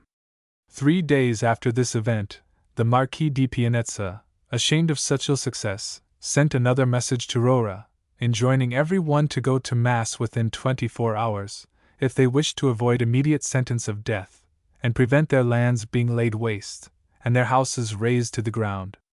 Rather death than the Mass, was the unanimous reply of the inhabitants. It may well be imagined that the Marquis was not satisfied with it. He now ordered 10,000 men to march to the reduction of Rora, and divided them into 3 corps, one of which took the road from Luzerne, and the others by Bagnol and Villers. Janneval hesitated not to attack the last of these divisions, and succeeded in killing great numbers, when being informed that the other divisions had gained the post where the 25 families of Rora had taken refuge, and seeing himself overcome by numbers, he escaped with his brave companions into Valquires, taking with him his son, who was only 7 years old. It is needless to harrow the feelings of my readers with a detail of the dreadful fate of Rora. Suffice it to say that none of the horrid tortures to which their countrymen were condemned on the 24th of April were omitted here. Nearly all the victims were old or infirm, women, and children. And lest any stragglers should ever return to their once beautiful home, the houses were all burnt, and no vestige of cultivation left around them. Yet even this was not enough to glut the vengeance of Pianezza. Janneval had escaped, and the Marquis did not hesitate to use the most unworthy means of getting him into his power. He wrote to him, urging him to renounce his heresy, as the only means of obtaining mercy for himself, and his wife, and his daughters, who had been taken prisoners. In case of non-compliance, he was threatened that they should be condemned to the flames, and that so high a price should be put on his head that he could not escape. In case of his capture, no torture should be spared to punish his rebellion. Janneval's simple reply was that no tortures were horrible enough to induce him to abjure his faith, which the threats of the Marquis only served to confirm. And as to my wife and daughters, he adds, Providence will not abandon them. If you are permitted to put them to death, the flames will only destroy their bodies, while their pure souls will soon accuse you before the throne of the God of the universe. Chapter 13. Janneval returned from Dauphine, after having remained there a short time, and collected the Vaudois who had also taken refuge in that province. He made another attack, in hopes of taking some prisoners, whom he might exchange for his wife and daughters, but being unsuccessful, he proceeded to join Captain Jair, who had put himself at the head of those who had escaped the massacres. They very soon after took the town of St. by assault, and put the Irish garrison of 800 men to the sword, as a punishment for the barbarity with which they had acted on the 24th of April. The Piemontese, by their own avowal, lost from 500 to 600 men in this action, but the Vaudois had only 7 killed and 6 wounded. The houses and churches were burnt, and some booty retaken, but the women, children, and old people were not insulted. After some other successes, in which great numbers of the enemy fell, and many severe combats, Janneval found himself posted at Ingragna, with 300 men, while the rest of his troops were engaged in an expedition to the Valprigila. The enemy here attacked him 3,000 strong, but he defended himself, in a good position, from morning till 2 o'clock in the afternoon, when they retired, losing 500 men in the retreat. Jair now coming up, the pursuit was pressed farther, most unfortunately, for Janneval received a severe wound, and Jair, misled by treachery, was surrounded, and lost his life, together with 150 brave men. One only escaped, who returned with the melancholy news in the night. Notwithstanding the consternation which this disaster occasioned, the Vaudois, under the command of Jacques Jair and Lawrence, now amounting only to 550 men, courageously marched from La Vichère to meet the enemy, who attacked them with 6,000 men, but were repulsed, with the loss of more than 200, and of the Vaudois only 2 were killed, one of whom was Captain Bertin. The beginning of July was marked by the arrival of the moderator, J. Leger, who had made a long journey, with the hope of interesting the French and other Protestants for his countrymen. Colonel Andrian, of Geneva, also joined them with one of his captains and a soldier. He had served already with honor in France and Sweden, and now came to assist the cause of the unfortunate Vaudois. Having pointed out some negligence in their manner of encamping, and sent out piquets, this officer received intelligence of an intended attack, which must have destroyed the little force of the Vaudois, had it been made unexpectedly. After a most severe combat of 10 hours, when Les Barricades was the only post they could make good against the enemy, they at last obtained a victory, in great measure by rolling down fragments of rock. when their ammunition was expended. The enemy lost nearly 400 in killed and wounded, and to add to the pleasure occasioned by this success, Mons. Discomier, a French officer, who had served with great distinction, arrived on the July 17th, with some other French Protestants. He was immediately elected commander-in-chief, and a corps formed of from 60 to 80 French gentlemen, under the command of M. Vaudois. These circumstances filled the Vaudois with the most lively hope, and an attack upon La Tour was resolved on. On the 19th they marched there by daylight, and would certainly have got possession of the town, if Mons. Discomier had not been dissuaded from the assault by the French soldiers he had sent to reconnoiter. On their report of the strength of the place, he sounded a retreat, but Captains Bellin and Peyronel resolved to proceed, and making a vigorous attack, pierced the wall, and entered the town, when the citadel immediately offered to capitulate. At this moment troops poured in from Luzerne, upon their rear, when Captain Janival, now for the first time in the field since his wound, sounded a retreat, and brought off the party with the loss of only one man. Besides the engagements above mentioned, there were many others, in which the Vaudois obtained advantages. Indeed, they universally behaved with such heroism, that M. Discomier declared they fought like lions. A very short time after the attack on La Tour, the court of Turin published a truce, which was not broken till the peace. We shall pursue the negotiations after a few remarks, which appear necessary at this point of our history. Chapter 15. The news of the severity with which the Vaudois had been treated having now been spread throughout Europe, had awakened the sympathy of all the Protestant powers. The British ambassadors extraordinary have already been mentioned, and we must not here omit that, on the publication of Gastaldo's proclamation, in 1655, the Swiss cantons interfered in a similar manner. The only reply to the statement of the fidelity, &c., of the Vaudois, being a complaint of their great insolence, particularly as manifested on Christmas Day, 1654, thus grounding their conduct on some ridiculous masquerading which took place on that day, and which was afterwards allowed by Gastaldo himself to have been conducted by Catholics.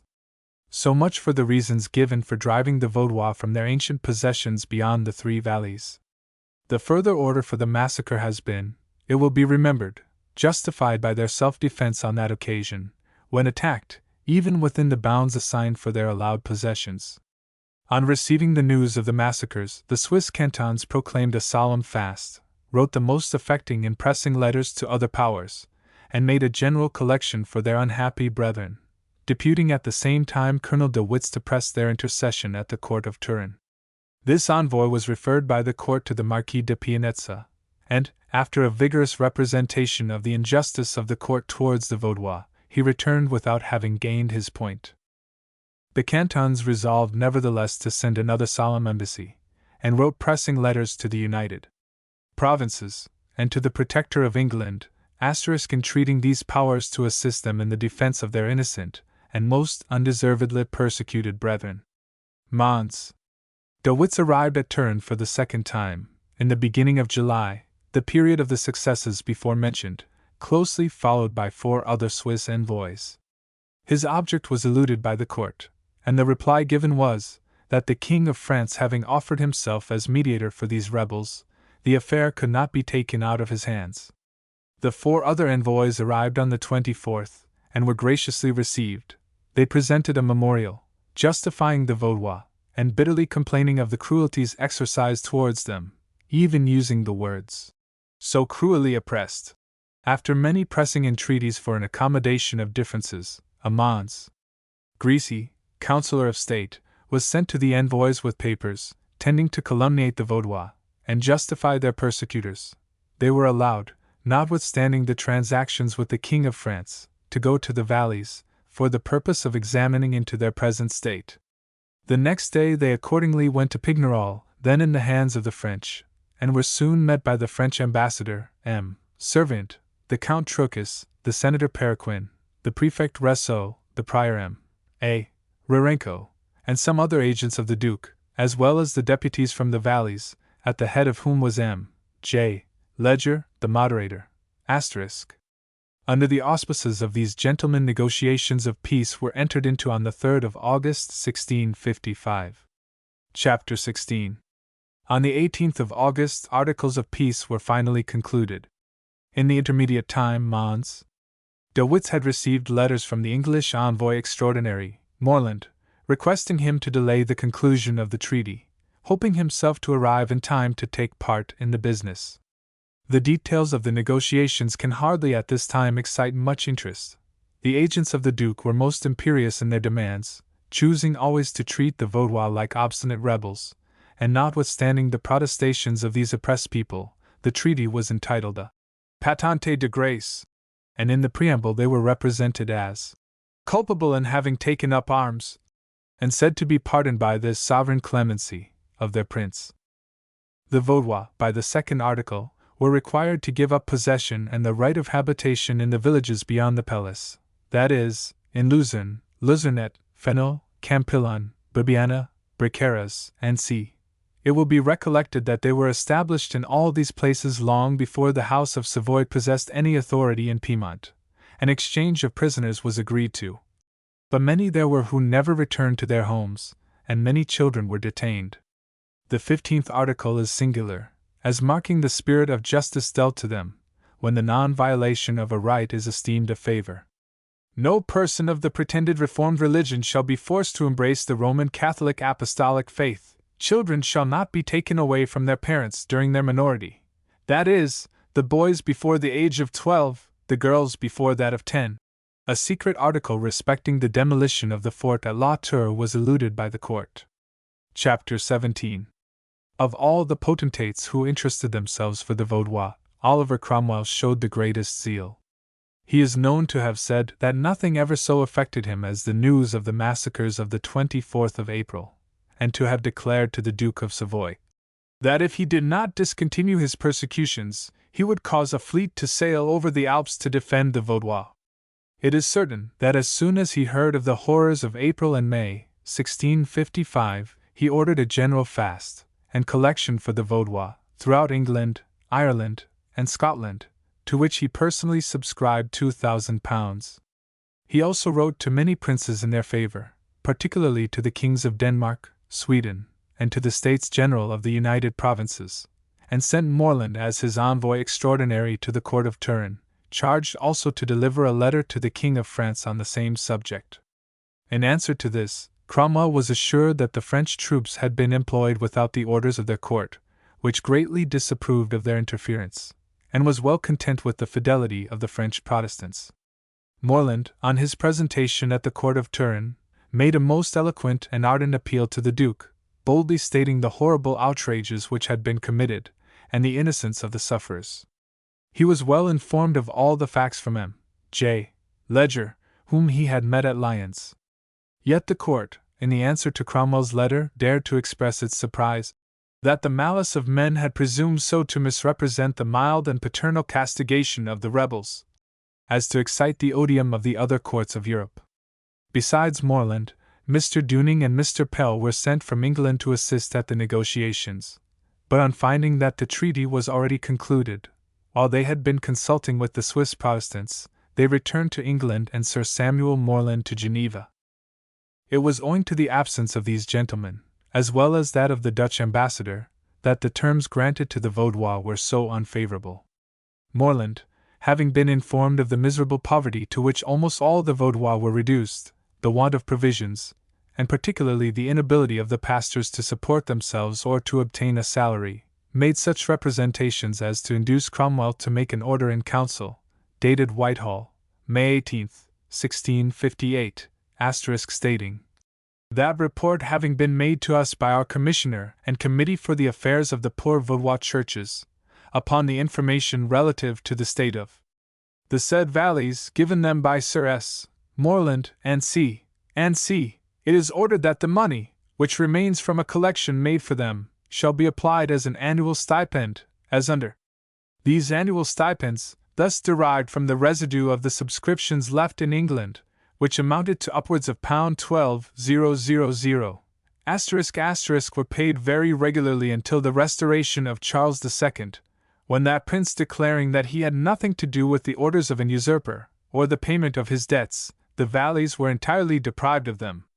It is needless to make any observation on this injustice not only to the Vaudois, but to the British nation, whose humane generosity was thus defeated in its purpose, and whose contributions were seized without a shadow of reason. Chapter 18. We have now the agreeable task of recording the bounties of the United Provinces, ever celebrated for their philanthropy. No sooner had they received information of the disaster in the valleys, than they wrote to the courts of England, France, and Turin, as well as to the Swiss cantons, and deputed M. Van Ammeren, a deputy of the States General, to confer with the Swiss cantons, and to carry their joint complaints to the Duke of Savoy.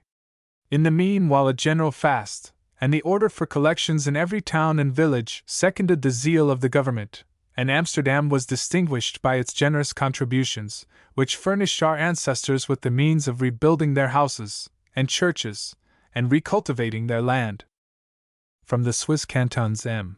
Van Ammeren went to Geneva, to confer with the British envoys Morland, Pell, and Deuning, and thence to Paris, where he urged the king to take into consideration the complaints of the Vaudois against the Treaty of Pignerol, just concluded, and in which he had appeared in the character of a mediator, by means of his minister M. Servant. A person of confidence, M. de Bays, Maréchal de Camp, was in consequence sent to inquire into the truth of the facts. He obtained at a meeting of the principal Vaudois, at La Tour, in March 1656, a justificatory recital of the complaints of the valleys, a letter to the King of France, and another to M. Le Surdegenses, governor of Dauphine, with which he sought redress at the court of Turin. But his object was defeated by the agents of the propaganda, who so contrived to disguise the truth, that he seemed suddenly to have lost all that insight into the affairs of the Vaudois, which he had obtained by his visit to the valleys. The King of France was, however, so touched by the letter of the Vaudois that he was about again to intercede, when the intrigues of the same agents had the effect of convincing him that the statements of the Vaudois were without foundation. Chapter 19. Charles Gustavus, King of Sweden, replied with great warmth to the letter which Cromwell addressed to him in favor of the Vaudois, testifying the horror he felt at such cruelties, and his desire to support the cause of the gospel with the same energy as the Protector. This king also wrote to the court of Turin, earnestly to request that the Vaudois might not be disturbed in their possessions and privileges, and soon after desired that M. J.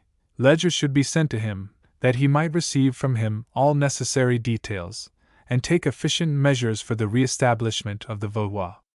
A premature death unfortunately put a stop to his benevolent intentions. The Elector Palatine acted similarly in writing to Turin. Frederick William, Elector of Brandenburg, interested himself in the most lively manner, corresponding with the other Protestant courts on the subject, and offering a general collection. The Landgrave, William, of Hesse-Kassel, exhibited the same spirit of charity, and acted with equal energy. The Republic of Geneva showed great interest in the affair, and indeed every one of the Reformed churches of Europe wrote the most touching letters, evincing their great interest and compassion for their brethren of the valleys. So many proofs of the kindness and respect shown to our ancestors, by the most wise and enlightened governments, would suffice for the eulogium of this unfortunate people, were not the details of their own conduct amply sufficient to place them in their true light, nor can the unrestrained malevolence, to which they have been exposed, withhold from them the admiration and esteem of all good men. The Vaudois had scarcely began to enjoy the repose which was granted them, when their implacable enemies had again recourse to the same system of intrigues, which had so often been resorted to against them. But for the moment, we will not follow them any farther, lest the minds of my readers should be wearied with this tale of suffering. They require to be relieved for a time from the contemplation of these dark plots of malevolence and fanaticism, before they return to the scenes which we have yet to lay before them. Alas! A cloud of misfortune seems to have hung over all the Vaudois historians. Gilles de Gilles was persecuted, as we have seen above. The indefatigable J.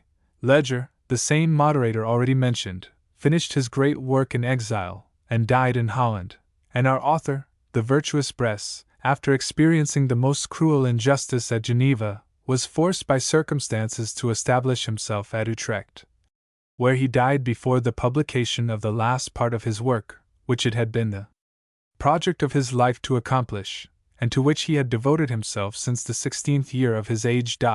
Note by the translator. Etchings,